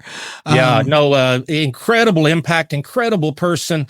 Unfortunately, he was beset with the bad luck of some of the business people he dealt with. Yeah, fortunately, but he did, like, all of these people, like all of Lucas, Spielberg, all these people were famous monsters, raised on famous monsters. Oh yes, yeah. And he also was friends with Ray Bradbury and Isaac Asimov and Ed Wood. Like, what a Rolodex that guy had. He was friends with Asimov and Ed Wood. Yeah, right. Yeah, both ends of the spectrum. Yeah. So and Heidi Saha. Yeah, right. But anyway, so that's kind of how I got into this, and then studying film history, publishing about it, books, documentary films. That kind of became my life in my 20s. And graduate school, and then here I am with gray hair and doing the same thing. Sure.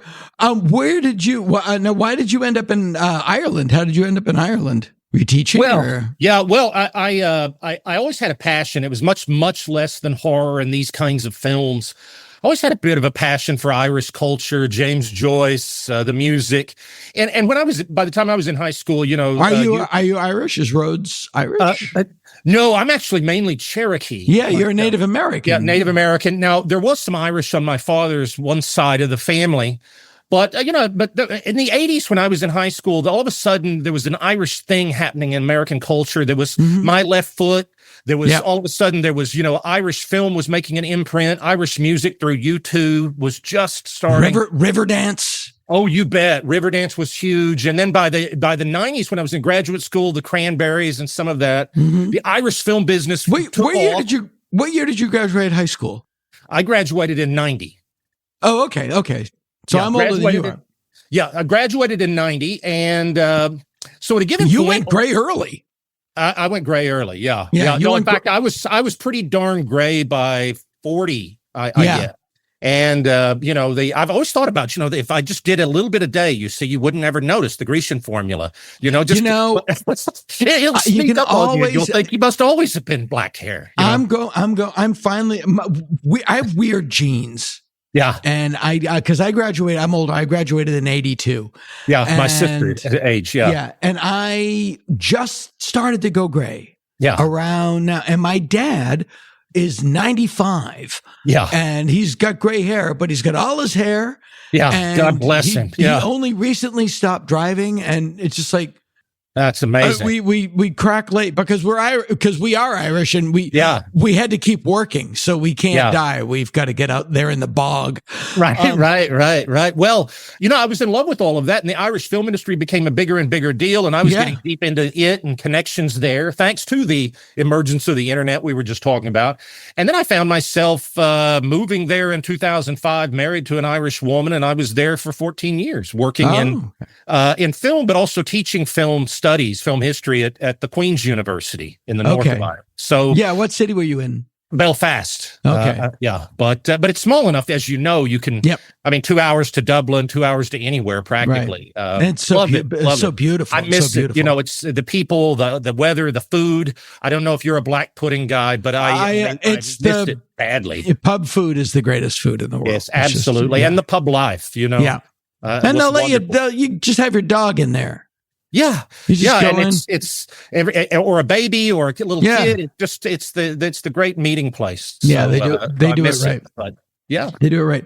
Well, but here, okay. So this is a good segue because you are more American than I am. You're indigenous, and there is something so there's a very specific kind of culture in America that is dedicated to the worlds that you are writing about in Weird Geometry and Horror at the Drive-In. There's a great, both are sort of Midwestern carny, hey man, those people run our country now. Carnival Barker is Carnival con men. I mean, they are not his base, they are his marks. And so where did Horror at the Drive-In essays in popular Americana come from? Was that something that came from not being in America? No, that was actually something I did shortly before I left. I was already teaching film as an assistant professor at the University of Oklahoma, and I was teaching classes like history of the horror film, history of science fiction film, and I wanted to do a course on the history on drive-in movies and theaters. Right. And one of our classes was actually held at a still going operational drive-in theater. Right. And I would bring in drive-in theater filmmaker types that were buddies of mine from LA to guest speak, or actors, Robert Clark, different people, David Durston, Jack Hill, and it was great. So, but I guess my writing is kind of weird in that I suppose a lot of what I do, like Weird Geometry or Film Facts or magazines, is for popular audiences, and I'm really trying to, write for everyday folks like me that are film buffs. Some of the other stuff is very kind of academic, dry, scholarly stuff, that can be a little alienating or not fun, dry, whatever, like a textbook.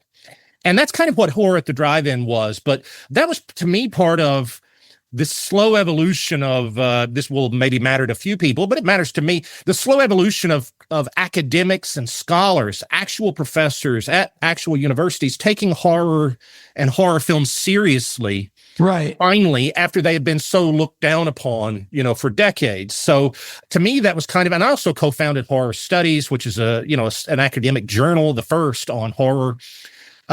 So it was kind of about like, can we finally get a bit of critical acceptance, particularly at the, the ivory tower for that which has so often been disdained,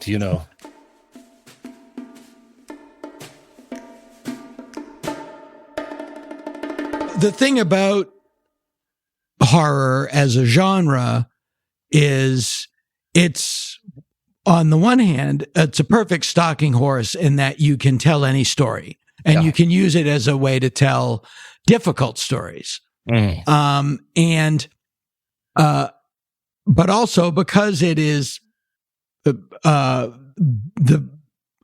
appeal of the movie is the emotions it evokes. You don't need a star. You're selling the effect of the film. So they're easy to make, they're cheap to make, and people still go. It's like heavy metal. It's like we're selling an emotion here, and it's easy to do. It's primal, it's basic, and you're gonna love it.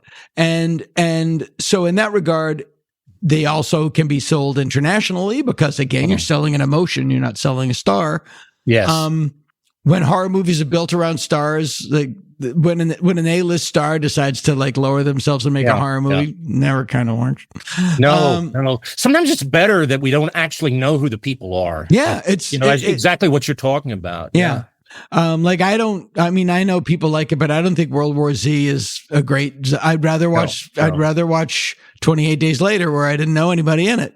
Absolutely. Or even some old Lucio Fulci or or Romero. No, I agree completely. But to me, I think you really go back. This is me as the historian, but horror films and comedy films both start in the 1890s with the origins of cinema, and they really have been, certainly in America, the two most consistently popular genres over the decades, where other things, Westerns, musicals, war movies, these things come and go in varying degrees. And sci-fi, has its ups and downs, and I think it's probably exactly what you're talking about with horror as well as comedy, that they're both so guttural, so emotion-based, rather than, the intellectual storytelling or the selling of Hollywood stardom. Yeah, and they do hold up that weird funhouse mirror to what's going on in the culture at the time. Let's talk about drive-ins practically. Where did the drive-in movie come from and why? Because I worked at one in high school. And wonderful. And the one that I worked at is still going. They evoke I don't want to say a lost Americana, but a changing Americana. Yeah. It gives me hope that there are many still here, and that they refuse to die. Yes. They refuse to die outright. Yeah. Yeah. And thankfully there are still some, and, some saw a little bit of bolstered attendance with COVID, of course. Right. The drive-in thing, it's fascinating because, at the end of World War II, there were less than 100 in America. By the end of the 1950s, within about 15 years, there were 5,000, actually over 5,000. So It was this huge post-war boom. And of course, they took advantage of people, young couples moving to the suburbs, cheap land in the suburbs, then cheap at least, for the kind of geography that a drive-in needs. And car culture. Car culture. I mean, this is, Will Rogers once said, we'd be the only country that would drive ourselves to the poorhouse. I mean, what, and let's just deny the functional use of a car, which is to go from place A to B and just sit in it for hours watching a movie, so it is truly so American. And the ability to not only watch the movie, but to, everything from get out of cars and gather near the concessions, talk with friends, gather in ways that sometimes teenagers had a hard time doing in other parts of a city or town, sneaking in the trunk. Certainly the back seat explorations, there was so much to these. I mean, even pizza, while well known in some parts of America, in places like the South and Midwest, it was really the drive-in concessions that really helped establish pizza. You're kidding me. No, it was the concessions, including in places like Oklahoma and the South, where there had never really been much in the way of Italian-American communities. And of course, we're talking about before that, no TV, basically, no people not really watching pizza on TV commercials or chain restaurants like Pizza Hut. So the drive-in does all of these wonderful things. And, I love every bit of it. So when did pizza come in? Well, at the drive-in, obviously pizza would have been here long before that, and I don't want anybody to mistake what I'm saying. It would have been long before that at Italian restaurants in so many wonderful places, including, the New England area, so many great places, New York City, otherwise, But for a lot of America, there wasn't that much of an Italian-American presence. And so in the 50s, when concessions became so much a part of the revenue driving movie theaters, hot dogs, pizza, cheap popcorn, obviously, cheap food to make. I mean, pizza always has been, especially if it's just, bog standard American style. It was one of the many things that kind of came out of the drive-in experience, for a lot of people, including my parents. The first time they had ever heard of pizza was at a drive-in movie theater in Oklahoma. So it did all of these things. And so I love them, truly. And I hope to be at one in the next week. My wife and I will be going. Yeah, I'm assuming there's one in Oklahoma, isn't there? There's still maybe as many as 5. Yeah. Tulsa still has one brilliant one that was one of the 2 screens in a V shape where you could watch one film or the other, take your pick, kind of a twin. They're still around, not as many as we'd like, but some are fighting the good fight till the end. Yeah, there's a couple here. There was one here that just closed that was heaven on earth. It was called the Mission Tiki, and it was about an hour away, and it was 4 screens, Tiki themed. Oh, wow. And they sold the land because, we'll make more this quarter by destroying this beautiful thing. Yeah, goodness. No, I wish I No, I don't know but the Mahoning Drive-In in Pennsylvania has not only is it a drive-in, but it's like a curated drive-in, and they have theme nights and wonderful. They just did they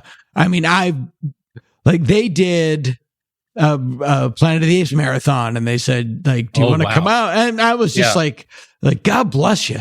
No, it's just wonderful. It's a great part of America, and I'm glad there's still some vestiges of it. Yeah, and in the 50s, and I guess sometimes they got A movies, but there was also just drive-in fare, and the horror films were reflecting what was going on, the Cold War, et cetera, et cetera, et cetera. Yeah, well, and that was a question you asked about the drive-in movies themselves, and they did get the occasional 8 pictures, but by the late 40s, early 50s, there was certainly a real push among the studios to not release their films to drive-ins, despite a Supreme Court case in 1948. So the mom and pops, or even the small chains, they had a hard time getting some of the 8 pictures, and that's where really people like Sam Arkoff and Corman and all the rest come in, was to fulfill the need for product on the screen. Right. And of course, product that teenagers would want to watch as they ended up taking over the drive-ins and stuff. Yeah. Yeah. And when you look at, like, if you go on newspapers.com and look at the old movie listings, the drive-ins were moved. The movies at the drive-ins are not the movies that you would watch. Or I even heard of today. It was a lot of Russ Meyer stuff or what have you. Right. And it was like sort of traveling carnivals. It was four-walling, especially down south. Yeah. Which brings us to the world of weirdumentaries.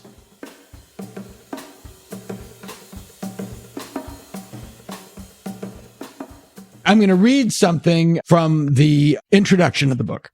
At some point in the 1960s, the seeming polar opposition of spaced-out youth counterculture and the Bible Belt's conservative Christian agenda somehow collided and fused together.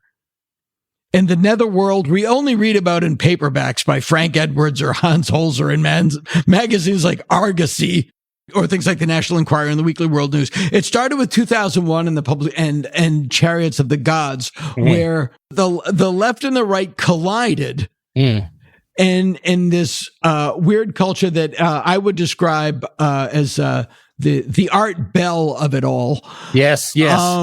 And it was talk about genre.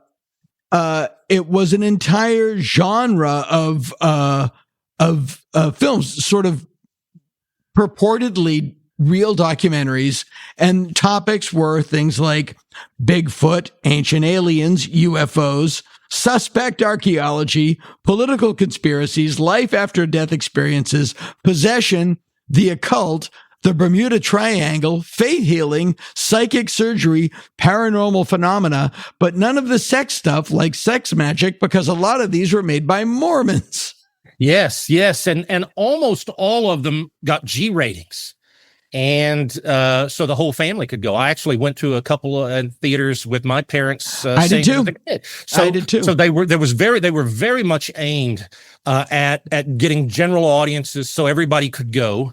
And it's a fascinating form. I recall the Independent Film Journal, I think it was called, in '78, said, these films are strange. They're a weird hybrid. They use the word hybrid form of, documentary, docudrama, yada, yada. So that's even why I came up with this. I guess every writer likes to make up words, the term weirdumentary, just to try and say these are different than the other kinds of films, including like the Mondo films of the 60s, like Mondo Cane and exactly, like those, which so often little kids couldn't go to, were much more explicit graphically. This was its own kind of genre, and I really think it starts at the end of the 60s, and it ends in the way I'm writing about it in the book. It really ends in the early 80s with the release. Warner Brothers, of all people, released The Man Who Saw Tomorrow, the Nostradamus documentary with Orson Welles, right? On-camera host. Most of these had famous on-camera hosts. Sure. And so it's kind of bounded by those two eras, those 2 years. These shows, look, Ancient Aliens are still on, etc. This is before cable is really a mainstay in people's homes. This is largely a theatrical phenomenon. Yeah, for people who don't recall or remember, if you watch Ancient Aliens on the History Channel, which is just another way of saying if you've ever been in a hotel, before cable, these things were made as theatrical documentaries and were road showed around the country. The first one that I was aware of, I know Chariots of the Gods was one, but In Search of Noah's Ark was the big one that I remember. I saw that with my parents and sisters, and we were flabbergasted, and of course later it turned out that some of the alleged rediscovery artifacts and archaeology and so forth was all fake. Right. And then there were the cheap, low budget recreations of Noah himself, and everything. But this was a documentary made by Sun Classic Pictures, which was a Mormon outfit. Yes. And Utah-based. Yeah. Utah-based, purported to, they found, I don't know, it was in the Himalayas or something. They found Noah's Ark. Yeah. And it proved the Bible story. By the way, the least conceivable Bible story, the Noah's Ark, and they made a little fake documentary about it, and I'm assuming it made no pun intended, a goddamn fortune. Those films did surprisingly make a lot of money, which I think is why there was such a proliferation of them, is they were cheap to do. Often your biggest cost was getting a name on-screen host, the Rod Serling, the John Carradine, the Peter Graves, so many others. Yeah. Shatner, of course. I mean, Shatner did his first one in 1976 called Mysteries of the Gods. Right. 50 years later, thank God, he's still doing those shows. God bless him. With The Unexplained, his show on Discovery is covering these same issues now 50 years later. But it was theatrical. It was before cable, before home video. Most of us had home video. They were theatrical. They had these on-camera hosts, usually sometimes associated with kind of strange things, horror, etc., like Serling. Yeah, or Nimoy on television. Nimoy, of course, absolutely, Shatner. So did the show In Search Of come from the documentaries, or was that just the? Yes, it did. Title? It did. In fact, one of the key people making those documentaries outside of the Mormon group you mentioned was a fellow named Alan Landsberg, a TV producer named Alan Landsberg, and he actually produces some really fascinating ones in the early 70s. And then he ends up founding the In Search Of TV series, with the great ... Yeah. At the Ellipsis and Leonard Nimoy. So, there were a handful of people that were really instrumental in these, but there was a lot of money to be had because you paid for the one kind of on-camera host, and maybe you had some kind of low-speed recreations in most of them, the fictionalized dramatizations, whatever you want to say, of, Bermuda Triangle disappearances and so forth. Yeah. What were the big, there were several topics that were, there was the sort of the insert, there was a lot of Bible stuff. There was In Search Of the Real Jesus, In Search of the Bible stuff was huge. Then the Bible as a book being written by people from outer space was another one, the sort of Chariots of the Gods, Eric von Daniken world. Yeah. Oh, yeah. Ancient aliens. And that was the Rod Serling's corner of it. Picking up a check. And then there was Bigfoot. Yes. Yeah. There's actually kind of emerged, I think, over time, because there's so many of them, kind of subgenres, so to speak, like ancient aliens would be one. There were a lot about UFOs, like more modern encounters. There were some about the paranormal, psychokinesis, bending spoons, Uri Geller, all of that. Right. There were some that were about prophecies, like end times prophecies, both Christian, Nostradamus, etc. Some were about what else? Mysterious monsters. So you Bigfoot, but also his friends, the Abominable Snowman and Loch Ness Monster, of course. So you end up with about 5 or 6 subgenres here. Speculative history, I call one of them. Right. Because, there were some like, about Abraham. There was one about Abraham Lincoln that the Mormons made. You're talking about 1977's The Lincoln Conspiracy. Absolutely. He obviously was assassinated, but a nod to maybe interest in the JFK assassination. Maybe there was a conspiracy around. Maybe it was more than just John Wilkes, Harvey Oswald Booth. But what's interesting is, yes, there was a conspiracy. They were caught and hanged. Yes, I know. But it's fascinating though, because the folks in Utah, the Sun Classic folks, were responsible for most of the biggest share of more than any other group. And they were working out of Utah. They made a lot of money off these films, and they did a few things though that I think were really smart. They would take surveys, including at shopping malls, with the topics they were thinking about doing as films. And then they would, in other words, find out based upon market research in advance. Then when they would four-wall them, meaning they'd go into towns, rent theaters, show the films themselves, make as much as they could, again, carnival style, like you say, well, they would do things like look at weather forecasts way in advance and so forth to see that they would be there not during the worst storm or so forth. I mean, they did a lot of business things, in other words, very well. And they did quite well off of those, as well as some of the other things they made. They were, if anybody remembers the old Grizzly Adams TV show, they made those as well, you know. So, and because what they thought was, and I'm telling you about your own book, but for the benefit of our listening audience, it did come from a genuine thing. Like, there's no more films where the entire family goes. It's either kids' movies. Yes. And you drop the kids off, or old people movies, and the grandparents go. But rated G. There were no rated G movies that had an adult interest. Yes, and they captured it. That was another part, I think, of the brilliance of these films. Is, absolutely, yeah. You know, because otherwise you're talking about, in large measure, you know, the kind of new Hollywood Godfather films, some of them rated R now, like for adults only, or you go see The Rescuers, like I did as a little kid, Disney and, you know, cartoons. So it did bridge that gap. And so I still have a great affection for these films because most of them aren't really that good. Maybe most of them never were, but they're charming. I think they have a great nostalgia for them. I love the memories I had as seeing them as a kid. Yeah, they're so of their time, and they were pre-internet alt culture, counterculture.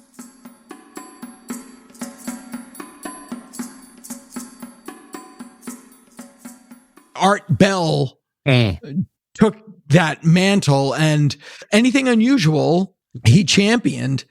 And like Art Bell didn't care if it was real or not.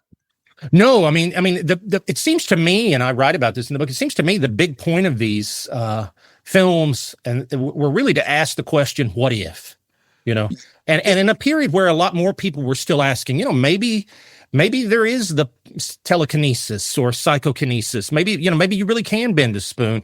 I think a lot of people were, even at universities we were talking about, were more open to having paranormal studies and so forth. Yeah. That's kind of gone now in large measure, and, you know, scientific circles would really look down upon such pursuits. Well, the CIA had remote viewing, and the men who talked to goats. Absolutely. And so it seems like there really was that era of let's ask the question, what if, because maybe the answer will be yes, there is something out there, whether paranormal or alien life or what have you, you know? Yeah. The way I look at all of that is, to me, it is mathematically unfeasible to think that there's nothing out there.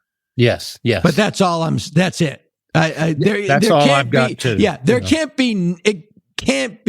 We can't know everything right at this moment. Absolutely. And that I think is part of the extreme arrogance of modern academia, particularly in the hard sciences. I think it's the extreme arrogance of Homo sapiens. I'd bring it. Probably so. Yeah. I would take it a little farther back. There you go. Yeah, but I take your point. To that end, there were so many in like 76 to 82. Yeah, was sort of the heyday of these things. Mm-hmm. There's so many of them. These are just some of the titles. Mysterious Monsters in Search of Bigfoot, The Legend of Loch Ness, Man Beast, Myth or Monster, Arthur C. Clarke's Mysterious World, Primal Man, which was, I believe, a speculative miniseries. All of these things were in theaters. Yeah. There's a new documentary out apparently called Capturing Bigfoot. Have you heard about this? I've just heard the title, but I haven't had the chance to look into it. Well, supposedly, and this comes from my friendly Bigfoot expert, Bobcat Goldthwait. Yes, wonderful.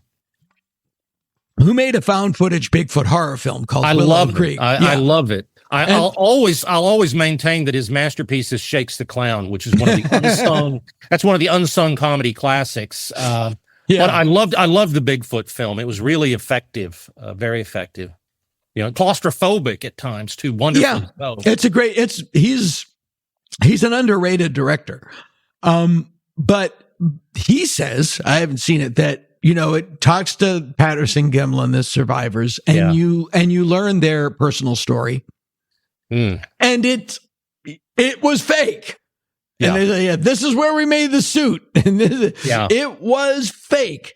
Yes. But whatever it is, and I haven't seen it yet, so I can't speak to it, but whatever it was that was going on in their lives, that when you see what they accomplished, you're happy at the end of the movie, like, good for those guys. Yeah.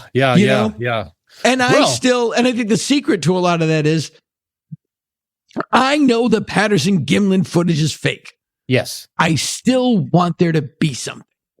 Oh, absolutely. I think that's part of the ongoing joy I have in these films, because I thought that as a little kid, I hope Bigfoot's out there okay and nobody's going to shoot him. The Loch Ness Monster must be real. I had investment emotionally as a little kid in those, and still, have affection. And the way that conspiracies work is like, the fact that the Patterson Gimlin footage is fake proves he's real, that they had to create a fake film. Denying what the footage shows, but it's a tremendous accomplishment. I mean, I think there must be two home movies in American film history that of course are the home movies of all, the top two, and one's Zapruder and the other is Patterson Gimlin.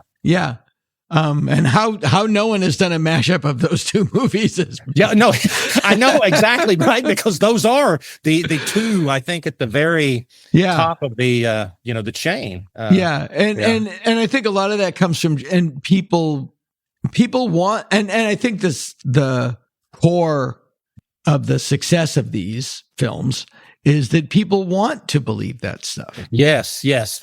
Yeah. No, I think so. I mean, I think that was true then. And I think the ongoing cable shows were inundated with these programs on cable TV, recycling a lot of the same, the same stories. I think that's still true for a lot of people out there, and it's still exciting, fun stuff to talk about. So UFOs sort of entered popular culture in the late 40s. Right. That's when it entered popular culture. Yeah. But the concept of UFOs being having visited us in ancient times and jump-started our culture. Yeah. Was that Chariots of the Gods? Was that Eric von Daniken? Where did that come from? Who originated that?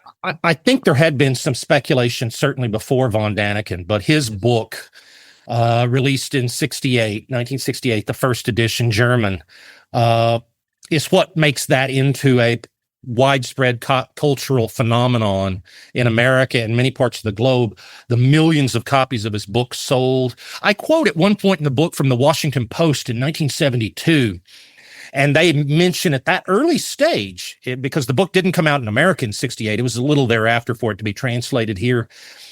By 72, the Washington Post is saying he's basically a cult figure, him and his ideas. So widespread had they become, So it became, well, and of course, we know he died recently. He had even had a kind of an Ancient Aliens theme park, later in life, literally, a Six Flags and Five Saucers or whatever it was, but so he's the one that certainly popularizes it.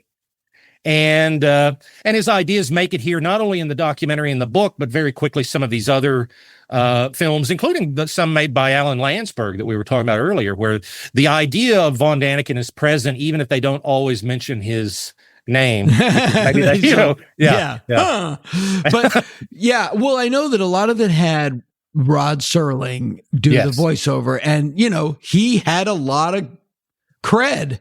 Oh, yes. Yeah. And so it's like, well, he's not going to lend his voice to some, crackpot.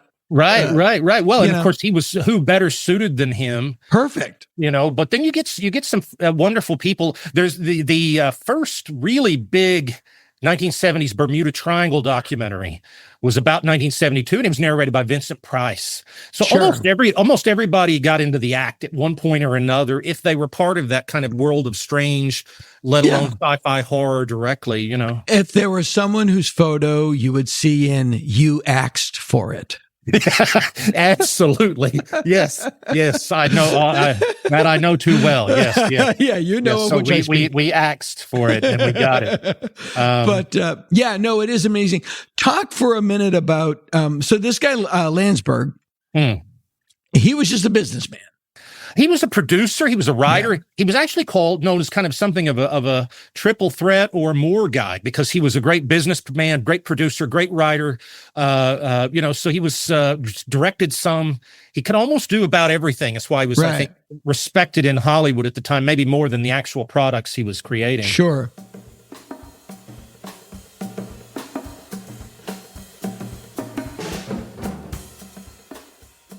Talk a little bit about the Ormonds, because they are a really fascinating story.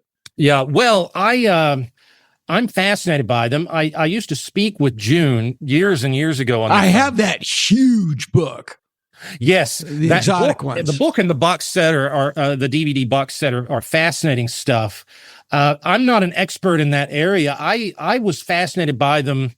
Doing research on Bela Lugosi put me in touch with a lot of fascinating people, particularly with regard to his last years, because it wasn't just Ed Wood he was associated with. There were a lot of others, including the Ormonds, even though they didn't actually end up making a project. Of course, a lot of these things were planned and talked about, but not really.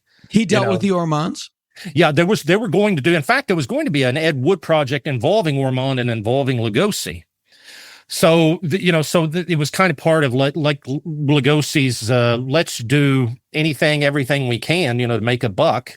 And Ed Wood, it seems to me, looking at everything, not to get off on a tangent, but that Ed Wood was not only making the films we know with Lugosi, etc., but it seems like the relationship was increasingly Lugosi getting more and more impatient for work that wasn't materializing, and Wood trying, as any producer probably would, everything under the sun to get a project off the ground. Yeah. And most of what was talked about, of course, never became Plan 9 because it was never made. It never got off at all. Yeah. Right. Yeah. But the Ormonds were one of the many fascinating kind of, there's so many of these people in American history, from Kroger Babb, Drew Friedman, Harry Novak, that were fascinating kind of film forces off the books, off the Hollywood scene. Right. If you've seen Ed Wood when he makes Glen or Glenda, those are the kind of movies the Ormonds had first made. They made movies about like frigidity and all these like vaguely sexual things, but under the guise of education, and titillation, and that drove people to the drive-in. Yeah. But then they started working with these Mormon financiers. Yeah. And they had to kind of Christian it up, or, or Christian financiers, whoever, religious, let's just say religious. Yeah. Well, and again, that many things come to mind, of course, including the great late, I only spoke with him once, the Reverend Lynn Lemon.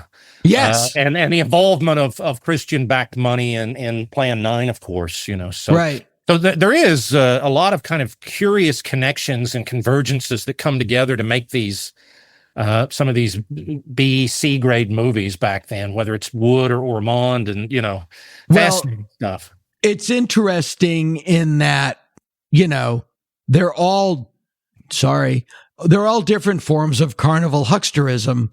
The Baptist Church of Beverly Hills is out to make a buck, and the Ormonds are out to make a buck, and Ed Wood and Bela Lugosi were out to make a buck.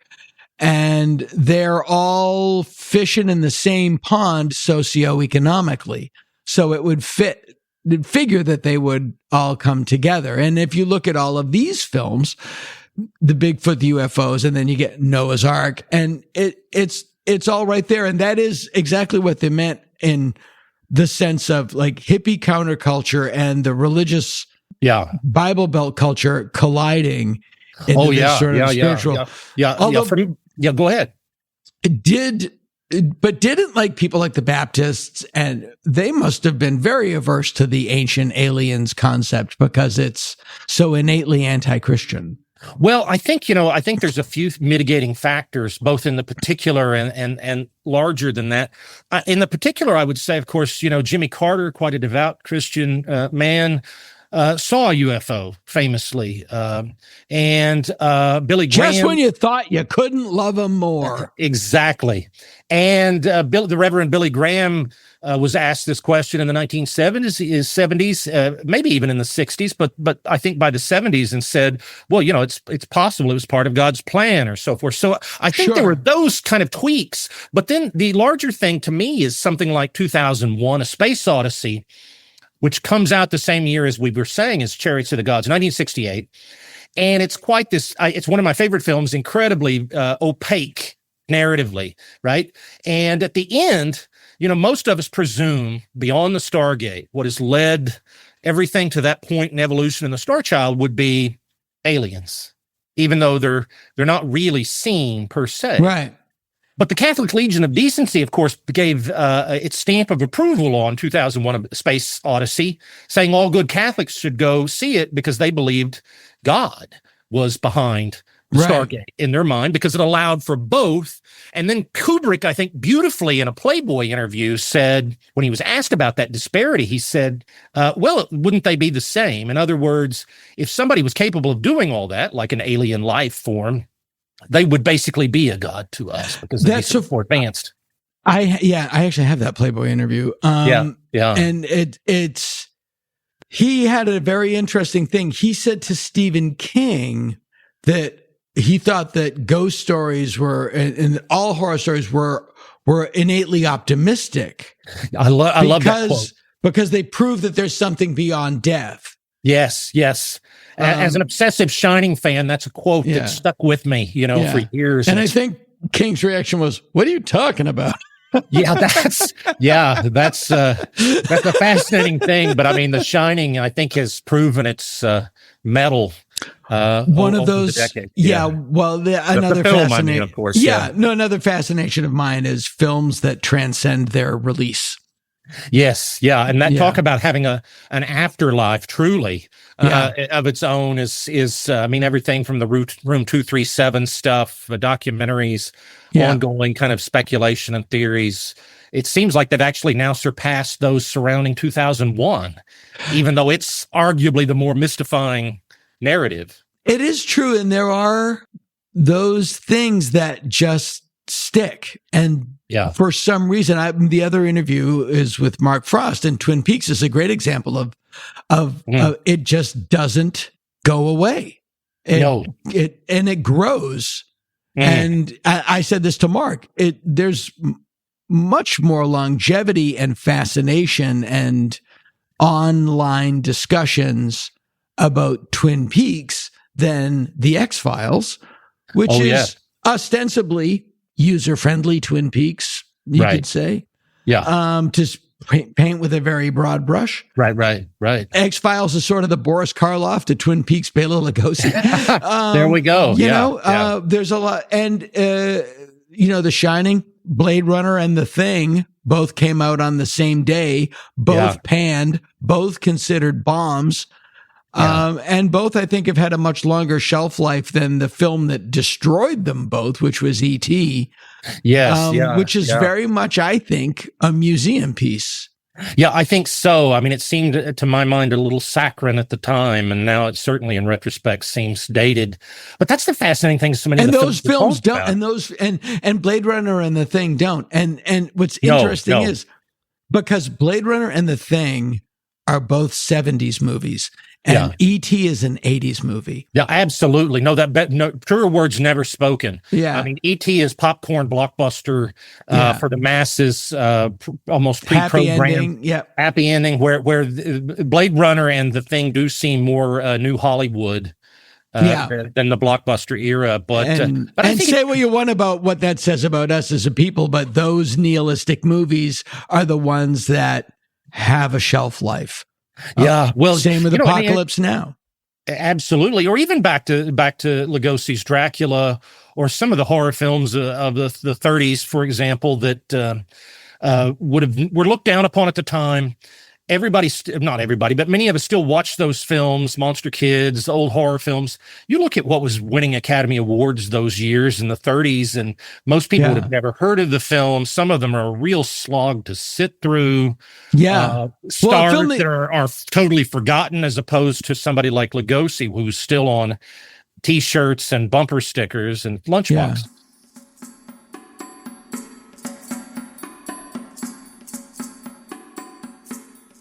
A film that you wrote about that is still incredibly effective, White Zombie. Oh, yeah. That would talk about a long kind of life after life. 1932, the first feature-length zombie film ever made. It's cashing in on the Dracula Frankenstein success and that first Universal cycle. Right. But White Zombie was independently made. It was the first independent horror film of the type we so often think of now, whether it would be, Paranormal Activity, Blair Witch, Night of the Living Dead. Huge success, panned by critics, but it really institutes the zombie as a kind of subgenre of American horror that it still is. It obviously changes over the years, but I mean, for that matter, look at somebody like Rob Zombie. His first band was called White Zombie. There's still an ongoing fascination, not only with, of course, zombies, but White Zombie itself. There's still toys, dolls, action figures made of that Lugosi character. And the soundtrack that Rob Zombie produced, is fantastic. Absolutely amazing. And it was one of those films I saw. I didn't actually get to see it when I was a little kid, but I'd see the pictures in Famous Monsters, and you had to wonder what the film was about and lust almost to see it. And then finally I saw it around the age of 12, and it lived up even maybe beyond its promise to me. And so, I ended up writing a whole book about the film because I'm just, I remain entranced with that one. If you haven't seen it, White Zombie is absolutely worth seeing. It's one of Lugosi's, and Lugosi gets a bad rap as being a bad actor. He's not a bad guy.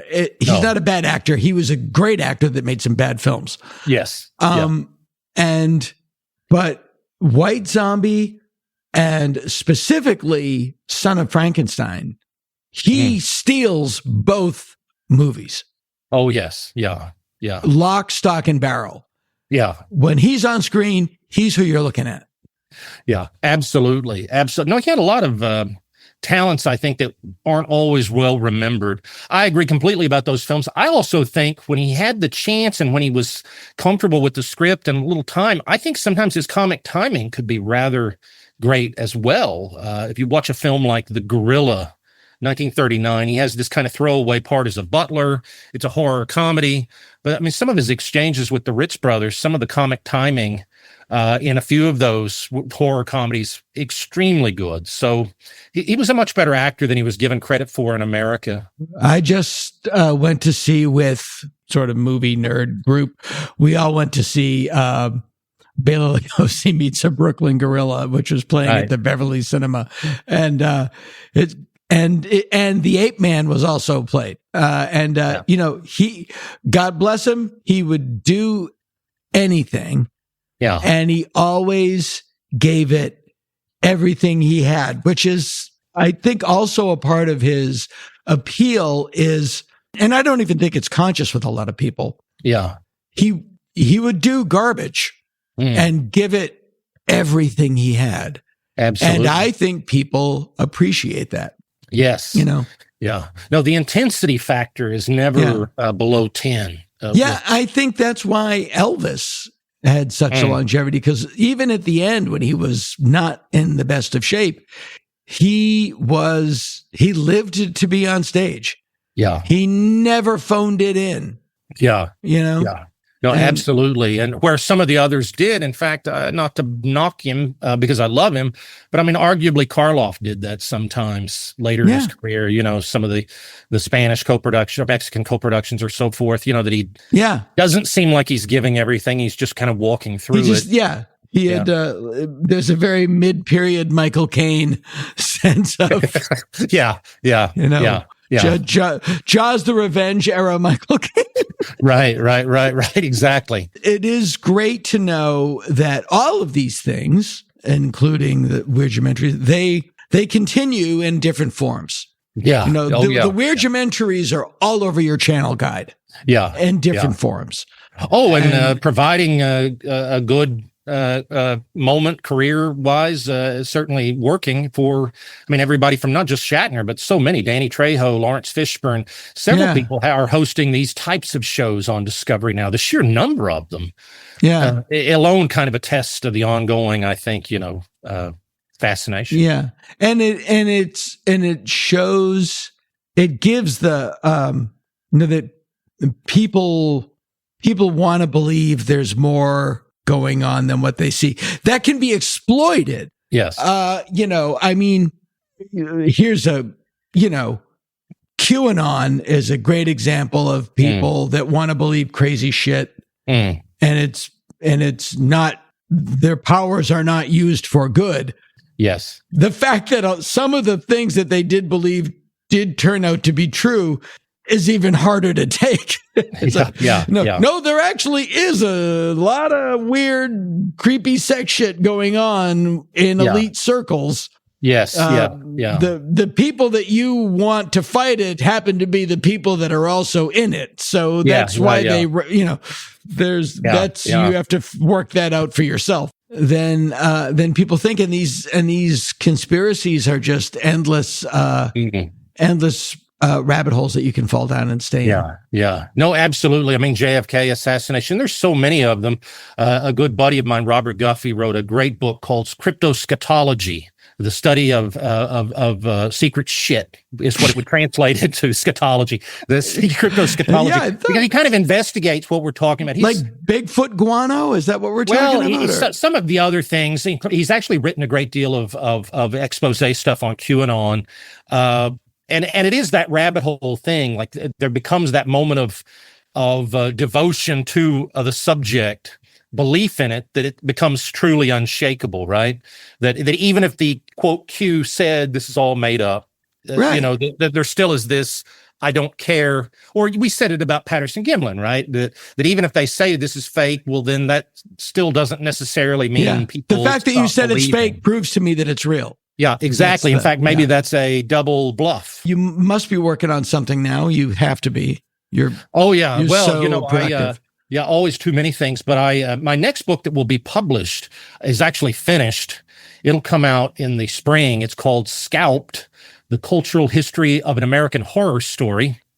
And I look at how the scalping trope through fiction, American literature, American newspapers, often with incorrect stories, through movies, comic books, etc., has been used as a way to frame Native Americans in the minds of Americans and make them into the other, yada, yada, yada. Maybe more fun, though, is a book I'm finishing now. That's a book about Carnival of Souls, one of my other favorite films. And, oh my God. That is one of my favorite films as well. I'm on the Criterion disc. Yes, I knew. And so I'm doing, it's one of the scripts from The Crypt. I think you had the Bride of the Monster, you said. So it's going to be one of those. And the personal papers of the writer and director, Herc Harvey and John Clifford, have finally become available at Kansas University, where they were donated. So I've been able to plumb the depths of all kinds of data and information that's not been known. So I that's another one of those films like White Zombie that it's just captured me and never let me go.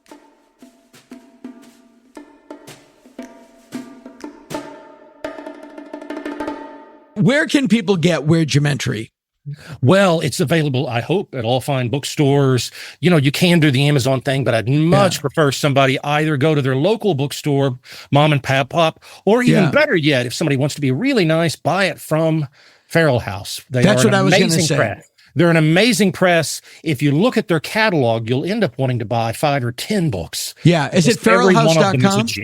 Feralhouse.com. They are an amazing press. They always have been, and they forge ahead wonderfully. I have to thank Christina and everybody at Feral House because they did an incredible a favorite of me in lots of ways on that book, particularly the lush paper, the glossy, the colors. This book is such an amazingly. Is there a hardcover version of this? There's not. I perhaps there will be, but they went all out on the color and everything.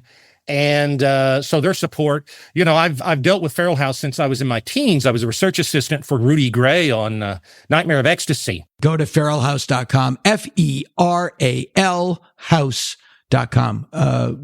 The best people going. They are terrific. Other podcasts reach for the sky. The Dana Gould Hour. We barely try.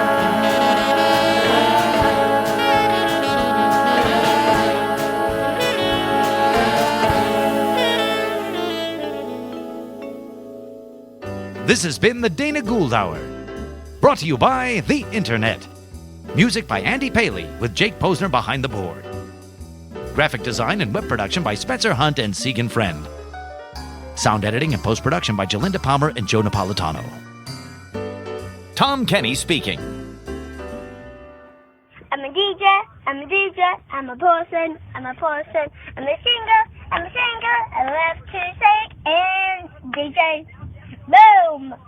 Peace out! You want me? Peace out! Boom.